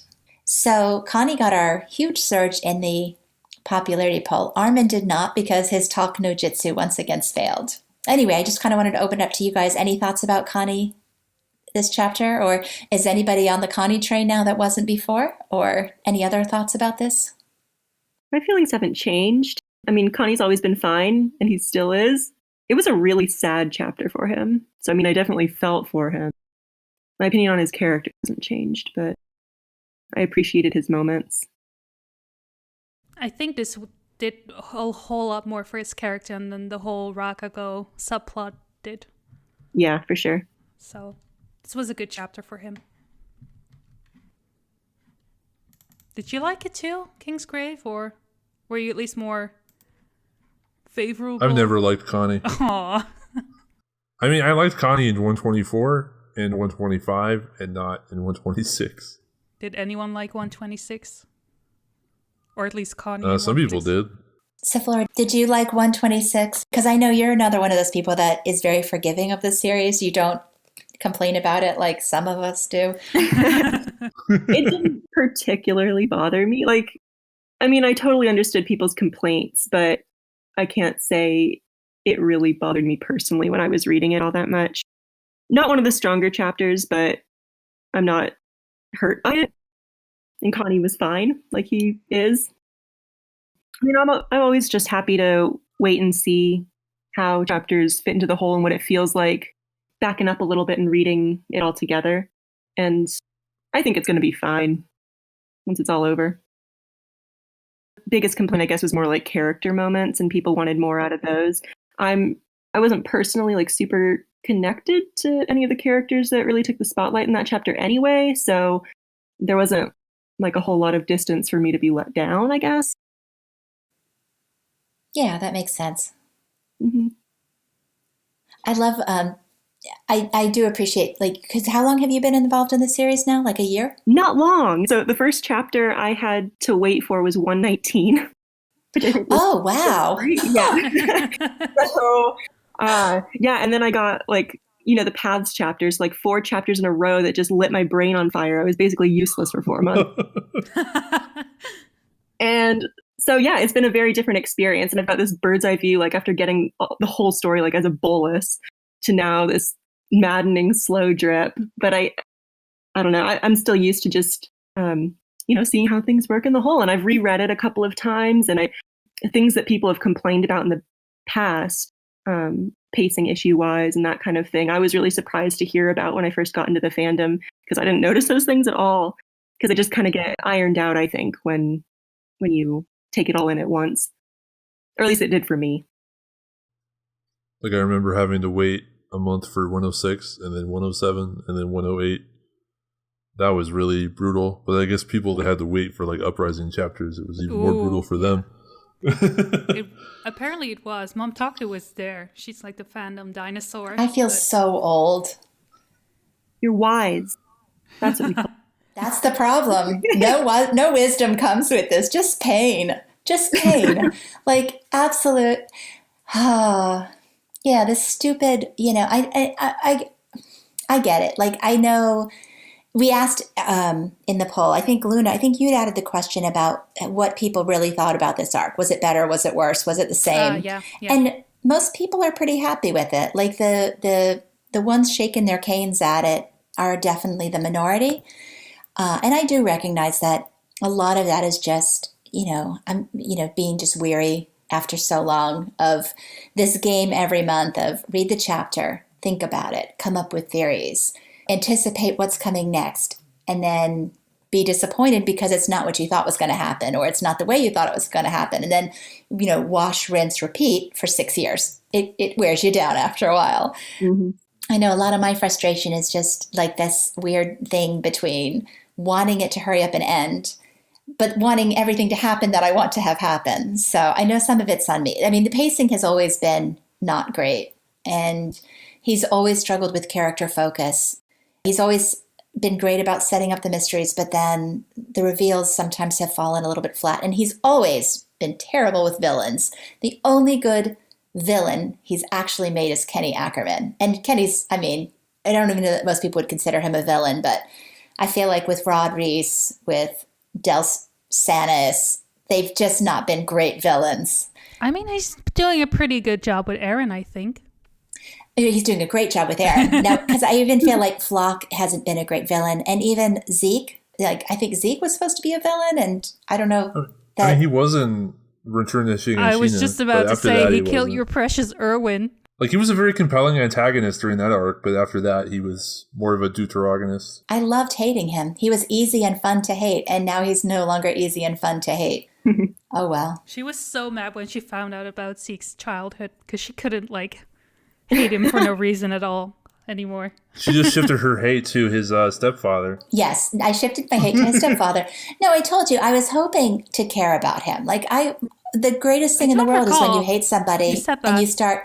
Okay, what I said was that I didn't want to care about him, and I was worried that I was going to.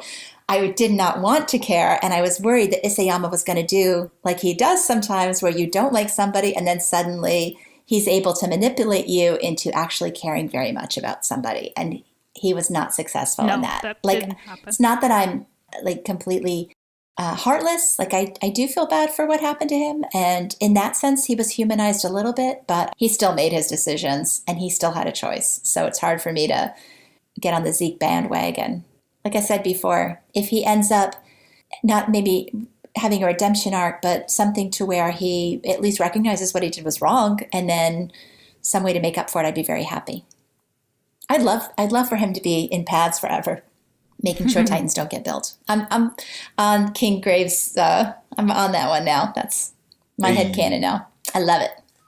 Maybe one day you'll accept that he, his second father was better than Christian. I wish I could join you with that one. I like him better than Karena. I will give you that. I like Xavier better than Karena.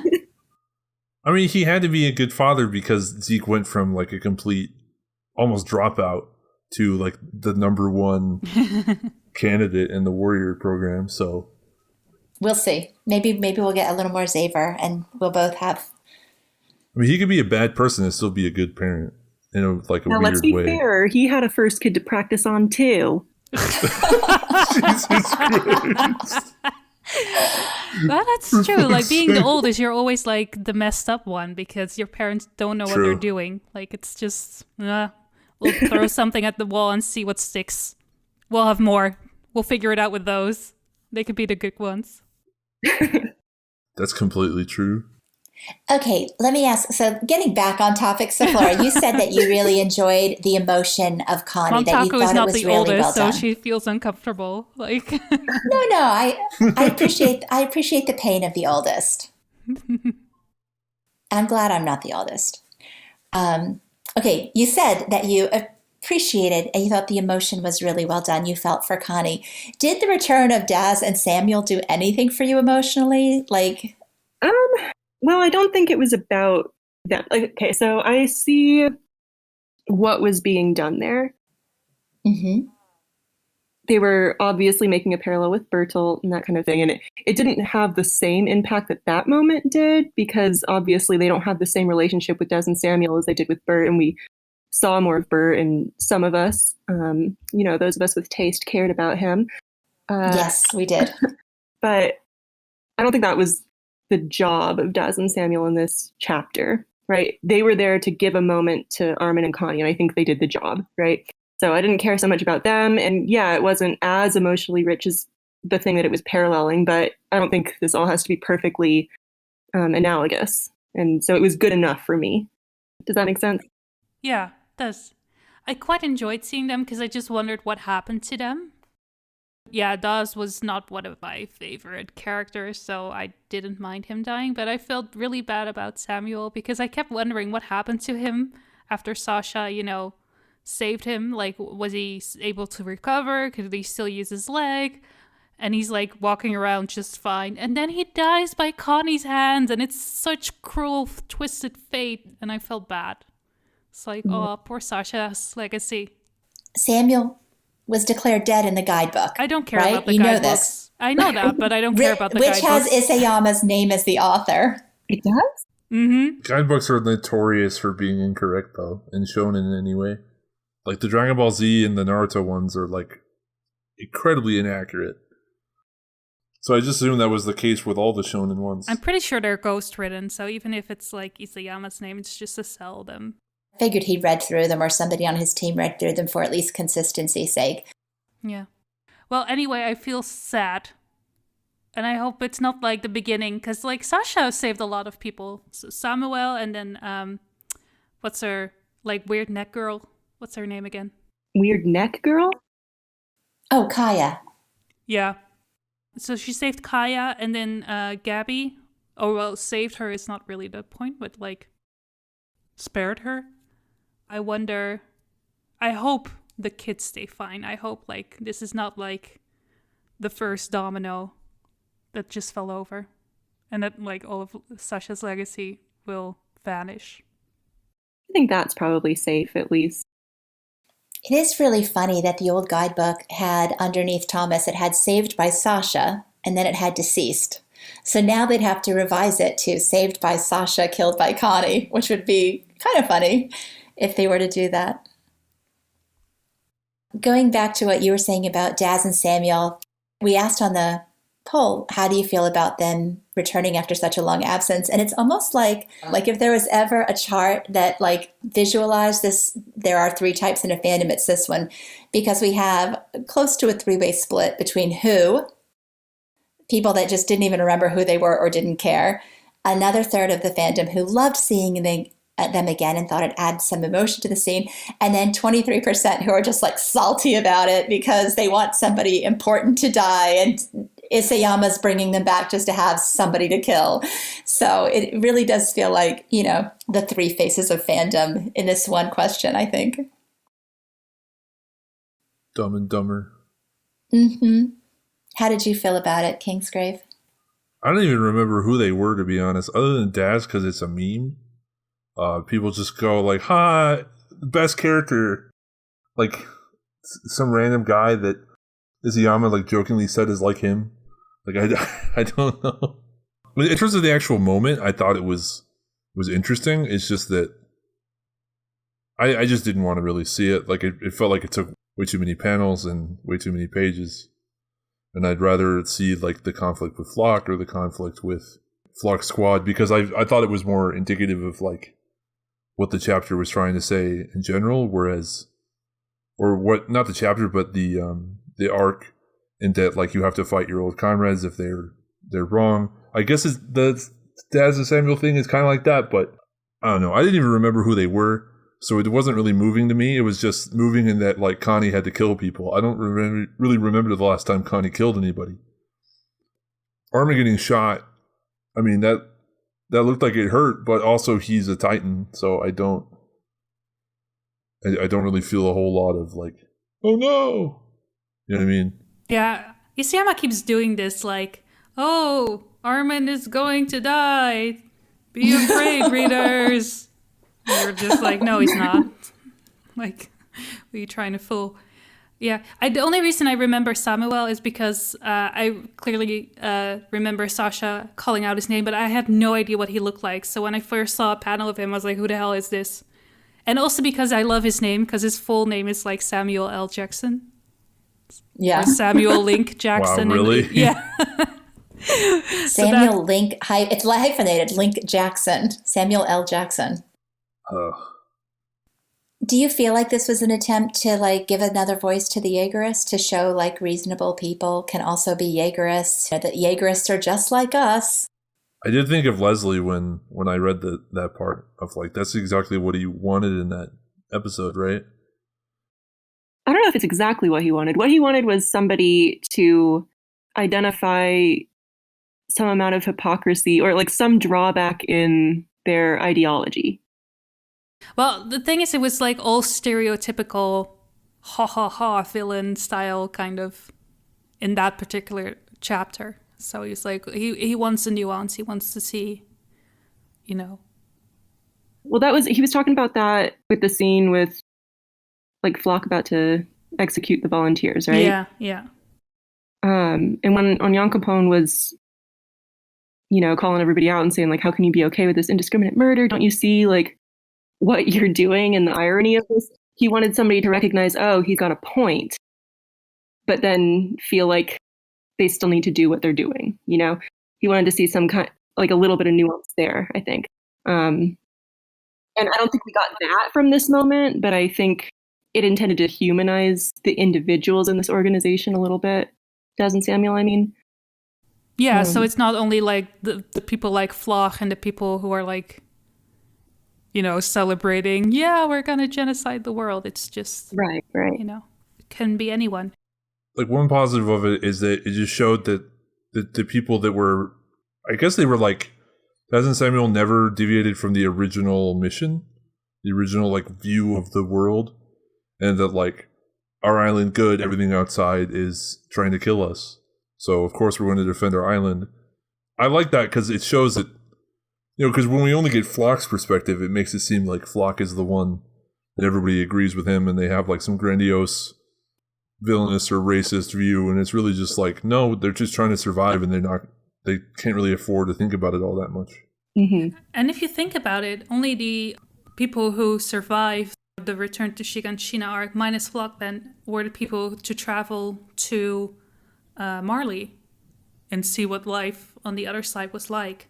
None of the other Paradisians had that privilege. Right. They only know what's been told to them, what's been shown to them, but they've never actually experienced it for themselves. Like in their minds, I imagine all the world that wants to kill them, how different are they really from the Titans that they've been living under all this time, right? Like they have no reason to see it any differently. Yeah, for them it's just a change in enemy. That would make Daz and Samuel a little more sympathetic, I think, if putting it that way. That they've never seen the outside world, so it is definitely a faceless villain to them. Yeah, it's more whereas abstract. Floch is more inexcusable. Yeah. And also it explains why the like Floch's actions in Liberia, where he was just like okay with burning down civilian buildings, because he's like, well, they're Titans, they killed us.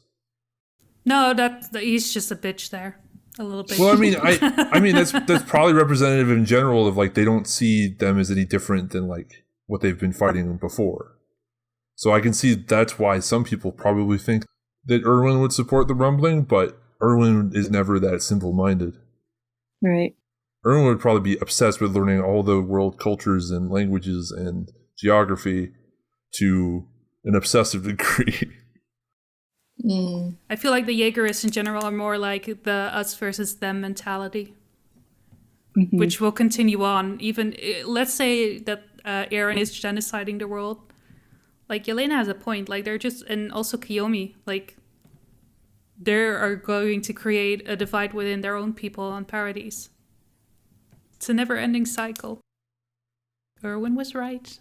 So I think the only thing we haven't talked about was that moment with Kyomi and Mikasa. And I will be honest that it's not one that I paid a lot of attention to. I like just that one panel with Kyomi completely stole like that whole moment.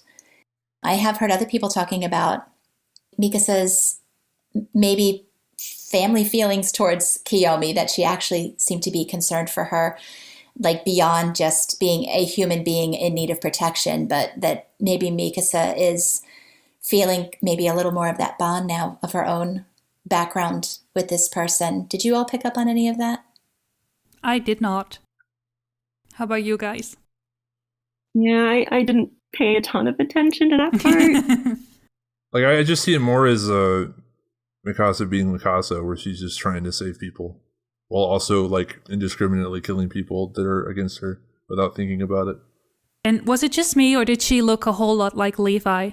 I thought it was Levi when I saw the Yeah, spoilers. she looks, I think like the Ackerman genes were really coming through in her action scenes. Maybe they inherited the battle style through Pavs. Yeah. Well, I think what's so funny is that and again, this is what Isayama does really well. Like that animosity between Annie and Mikasa, he never forgets about that. So here's Annie being all kind and reasonable to everybody.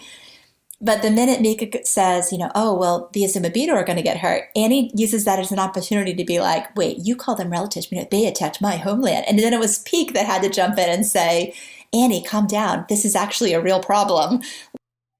Yeah, but like from a practical stand of it's a problem, but like otherwise Ani would be like, I don't care about your family, whatever. Only care about my dad. Being empathetic, like in a lot of ways, she's being empathetic, but when it comes to that her and Mikasa thing, there's no lost love there at all. Annie stays very much in character when it comes to any interaction she has with Mikasa.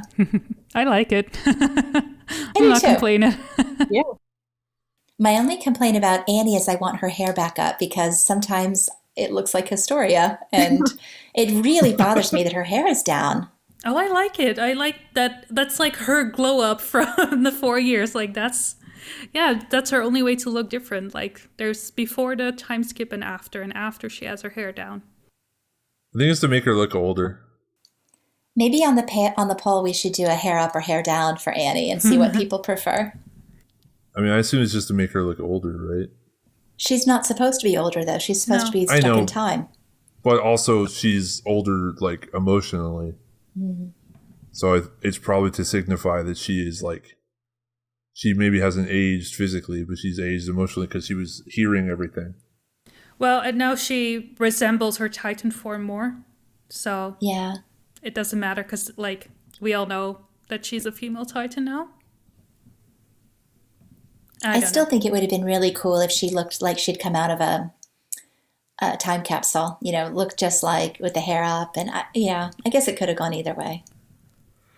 I still find it a little more jarring to see her with the hair down than the other characters who I know have had a glow up over the course of time. Historia's pregnant. She's not hard to miss. I mean, a lot of the character design changes are going to be hard to get used to. Like, if we see Zeke again, he's not going to have his glasses or his long hair or long beard unless he's in Pavs. I can't wait till we get the bandages off Levi. See what he looks like underneath. Yeah. Right now, he just looks like Kakashi from Naruto. I know. What did you say? I missed it. Right now, he looks like Kakashi from Naruto. He even has like the same covering over the eye and everything. Yeah. Is he going to be like Shadis replacement or something? I don't know. He's gonna be the new disgraced like Survey Corps member that trains everybody, and Shadis will be like ruler of the island because like everyone else is dead or something. I don't know. You want to talk more about Shadis the Chadis? We did not say Shadis the Chadis once in this. That's a problem. Apologies to all the Shadis fans. It would have been a perfect moment for Shadis to appear. I guess he's going to appear in next chapter. Shadis showing up in an disarming Floch would have been amazing. But it's coming, right? Shadis is alive for a reason. And maybe next chapter we'll find out what that reason is. Maybe Shadis will take over when the whole 104 is on their way across the continent to stop Eren. Like, he has to hold down the fort on Paradise once the Jaegerists are all gone. Or he's going to try and get rid of all of them. Yeah, he has to take Zackley's place because he's dead, and Pixis is dead, and Nile is dead, and Rogue is dead. I bet you he's really regretting being involved with Grisha or Eren right now. Yeah. Is there anything else we need to talk about? I guess we didn't talk about the face retcon from 123. Oh, the panel change. We should. You are an Eren person, Safflora. What did you think? Did you enjoy it? I haven't looked at it very carefully yet. Like, I feel like I need to reread that scene with the new face in it to really get a feel on it, and I haven't yet. First of all, he looks more on model. Like, he looks like the following panel, I think. So that's an improvement. The emotion is different, and I'm not quite sure what it's saying yet. I think he looks more obviously sad in the first one. In the second one, I think there's still some sadness, but there's a little bit more intensity from the interaction as well. So I think maybe that was the purpose, just like trying to convey that there was a little bit more fire in him at the moment. Anything for you, Kingsgrave? The older one, like the one on the left, he looks like, before they changed it, he looks like pre-time skip Eren, and then the corrected one, he looks like post-time skip Eren to me. Like the change in how he, like, his eyes are, and the change is just like how intense he is in the corrected one, to me matches more of like how he was in both like Liberio and in this current arc. That he's just like way more intense. And I thought the point was to show that this is one of those moments, and that was one of those days where like the old Eren was gone. So you think that he's less emotional, like more like the mindset that we see in Liberio, that it was made to align more than that, rather than making him look more like the Eren who earlier at the train ceremony was talking about how much he loved his friends? Yeah, because the older one looks like he's asking Mikasa sincerely, and the other one is like he knows that she's what she's going to say, and he's just is asking anyway.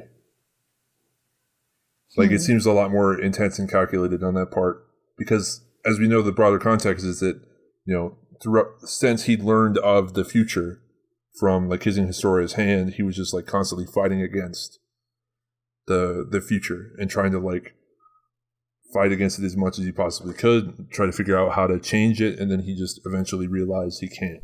But you don't agree with people. Like, I have seen people restating that Eren only asked Mikasa that to spot check his future memories, like to make sure that the answer is consistent with what he'd already seen in his visions. You don't go that far. No. The farthest I've ever gone is believing that he knows of like a few things, like possibly Falco becoming a Titan, but he doesn't know the broader picture. So why do you think he asked Mikasa that? Well, I thought before that he sincerely wanted there to be like a romantic thing there, and he seemed like distraught. But now it just seems more like he is in the process of just being angry about it. I don't know. I'm not really an Eren fan, so I don't know if my perception of Eren is like all that accurate. What was your read on it originally, Safflora? I didn't really read any romantic intent on Eren's part at all. I thought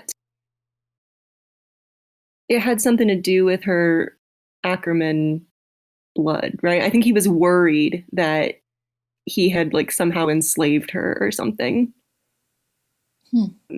And would have been devastated by that being the reason that she was attached to him. He hadn't met Zeke at this point, right? Or had he? He had not. No, he had not. This is just Yelena. So, like, he had met Yelena, and I don't know what he learned from her and what he learned from Zeke. That was from Zeke, though, wasn't it? Well, like, Yelena was Zeke's number 2, and she seemed to know, like, basically everything about the Survey Corps. In 112, Eren specifically said, "I've talked to my brother. He knows more about," and definitely the opinion or the impression was that Eren had learned all of that from Zeke specifically. Of course, he could have been lying. But that was after this point, chronologically. Like, this was before he even abandoned Paradise. Right. So he at that point may not have known about the Ackerman. Yeah. Because as far as we know, he abandoned Paradise after 123. And then he spent like several months pretending to be a soldier walking around Marley. And then he committed Liberio. Obviously, there's a bunch of stuff we don't know about in between there. But we also know that he was talking to Yelena at this point. So it's possible she told him about Ackermans and that freaked him out. Possible. Yeah, maybe this is something we'll get clarification on, because I had read it more as a desperate moment as well, like because his face he looked so anguished, and I do agree that he looks more confident now.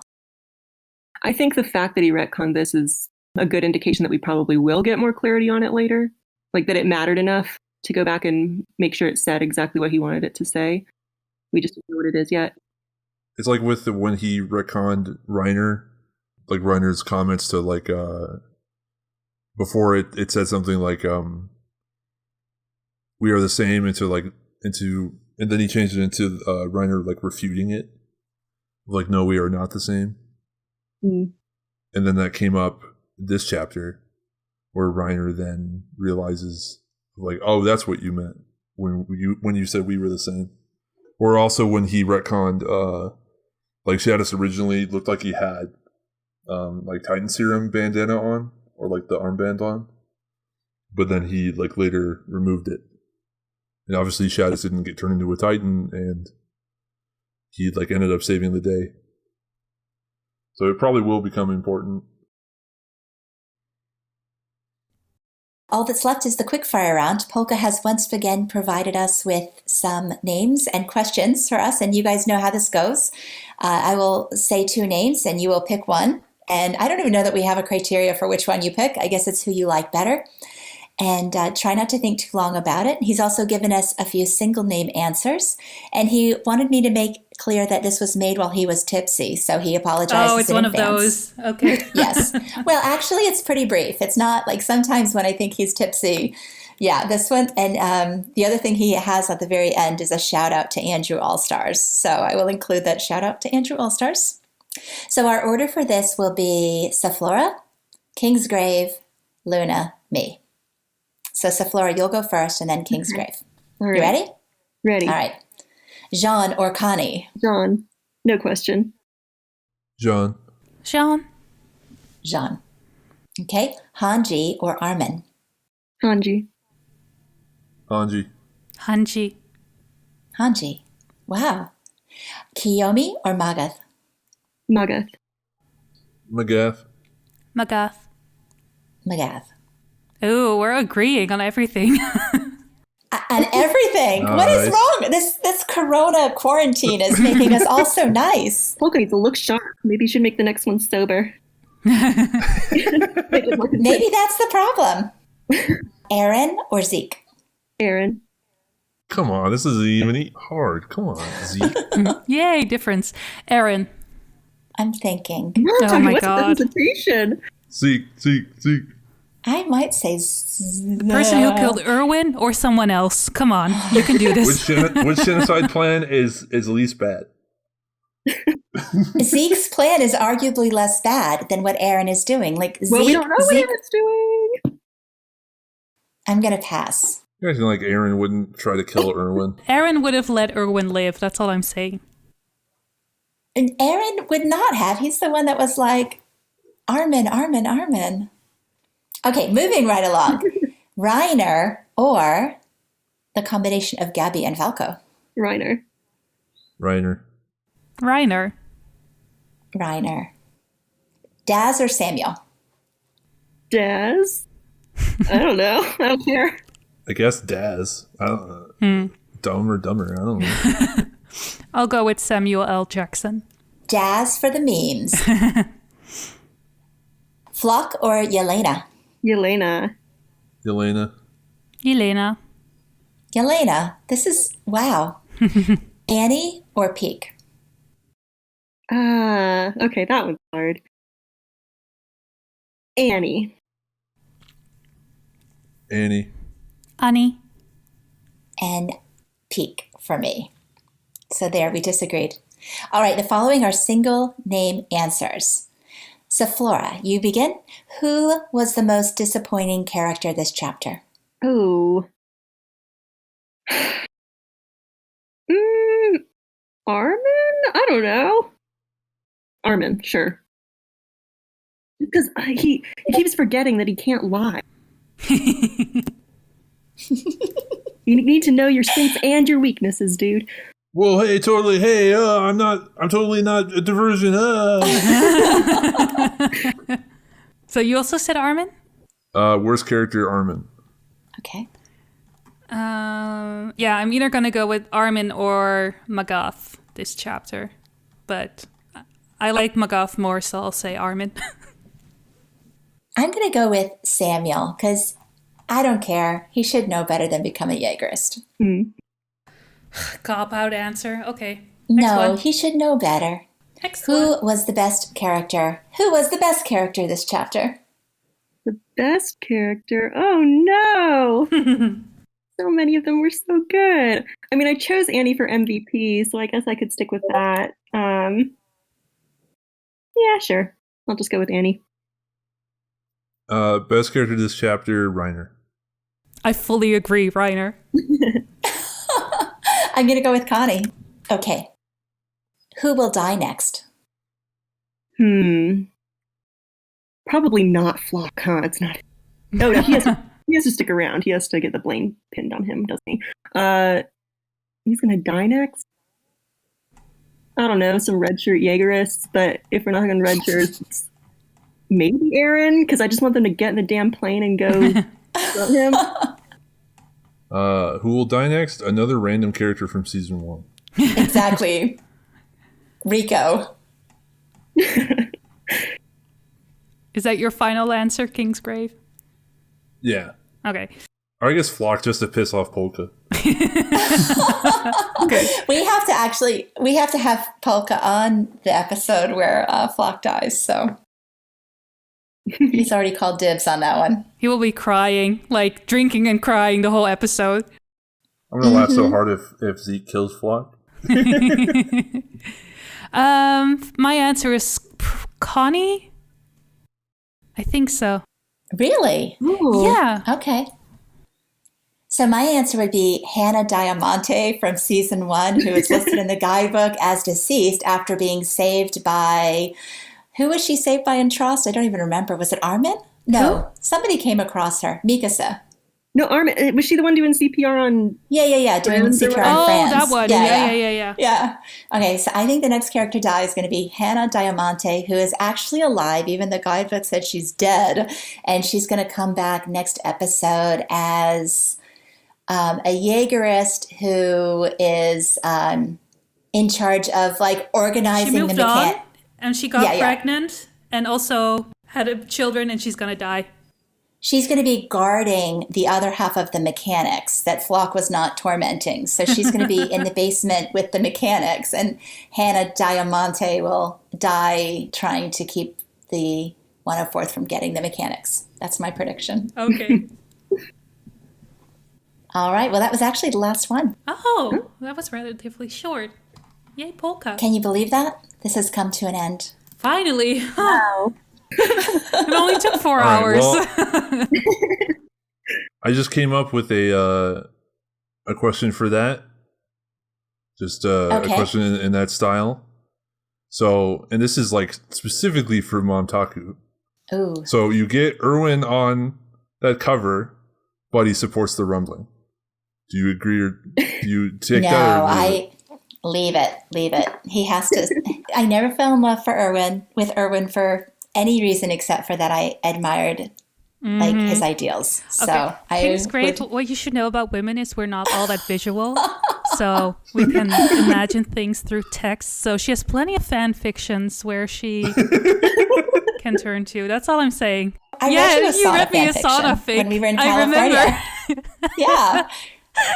I got my Erwin sauna moment. I honestly did not understand the full extent of your like of Erwin until one day I went to your Tumblr blog and the entire page was just like fan art of Erwin. I really like him. Yeah, but I love that she read like Erori's smut to me as my bedtime story while we were in It California. was not. It was not. We were in The whole bed. point was that Dudes it It being was literally wasn't. my bros. bedtime story. And I didn't even read you the whole thing. I just told you what it was about. I kept making like ooh noises every time she kept reading. Like, ooh, what's gonna happen next? Nothing happened. It was just a one shot. Oh, well, whatever. Anyway, thank you for listening to our podcast. We'd like to thank Kingsgrave and Safflora for joining us. I hope you all would consider coming back at some point. Absolutely. If Zeke ever dies, I guess I will have to. All right. It's been so fun. Thank you guys so much for waiting for me for like an hour while I finished work. And then spending another 4 hours recording. Thank you really so much. I hope at least you'll be able to get a good night's sleep in after this. You too. Yeah, I really hope so. I'm beat. We'd like to thank everyone for their support of the podcast. And one way that you can do that is just by giving us a comment or a like or giving us your feedback on our website. We appreciate learning how we can improve and what things you've enjoyed and what things we could do better. So we appreciate that. Maybe we should mention that we've suspended our Patreon during the corona crisis. Yeah, so we're suspended billing for now. You're still welcome to join, but we won't be charging. But we do want to thank our current Patreons, which are Kenny, Miranda, Simon, and Taryn. Thank you so much for your support all these months. Yeah, we hope to see our list of Patreons grow. You can support us starting for as low of an amount as $1 a month. And it helps us pay for the servers, but also for some plugins that make the audio sound better. And what is our next goal on Patreon? I don't know. I thought you were going to rework them. Yeah, well, we were looking forward to having a transcription service so you can read 4 hours of content instead of listening to it. Right, because who wouldn't want to read it all? And they can search and find when I'm being stupid and copy paste it to Twitter and make fun of it. So think about that. Now that would be worth. But if you have any other suggestions of things that you find missing or you would like to see added to our podcast as an extra service, please let us know in the comments. And if you'd like to be a guest, we do have the application on our website. And Safflora, you filled one out quite a long time ago, didn't you? I did, yeah. It was a long time. It was after 123 when I had to rage quit 7 times. And then So if you fill out the form, we might not be able to have you on immediately, but we'll definitely keep considering you. And we will get in touch with you, so don't worry. I have to go back and look at 123 because you're so even-tempered, Safflora. I've got to, I don't even remember what 123 was. No, that's almost where we got ugly Eren at the end saying, I'm going to destroy the world. And then everybody just took it at face value. And I was like, you need to look deeper. But I can see why that would have been like all of your plotting and all of your theories. Yeah. Yeah. Anyway. So we hope you enjoyed listening to our podcast this month. Thank you, as always, for offering your hearts and your ears. And see you next time. Bye. Bye. Bye. Bye.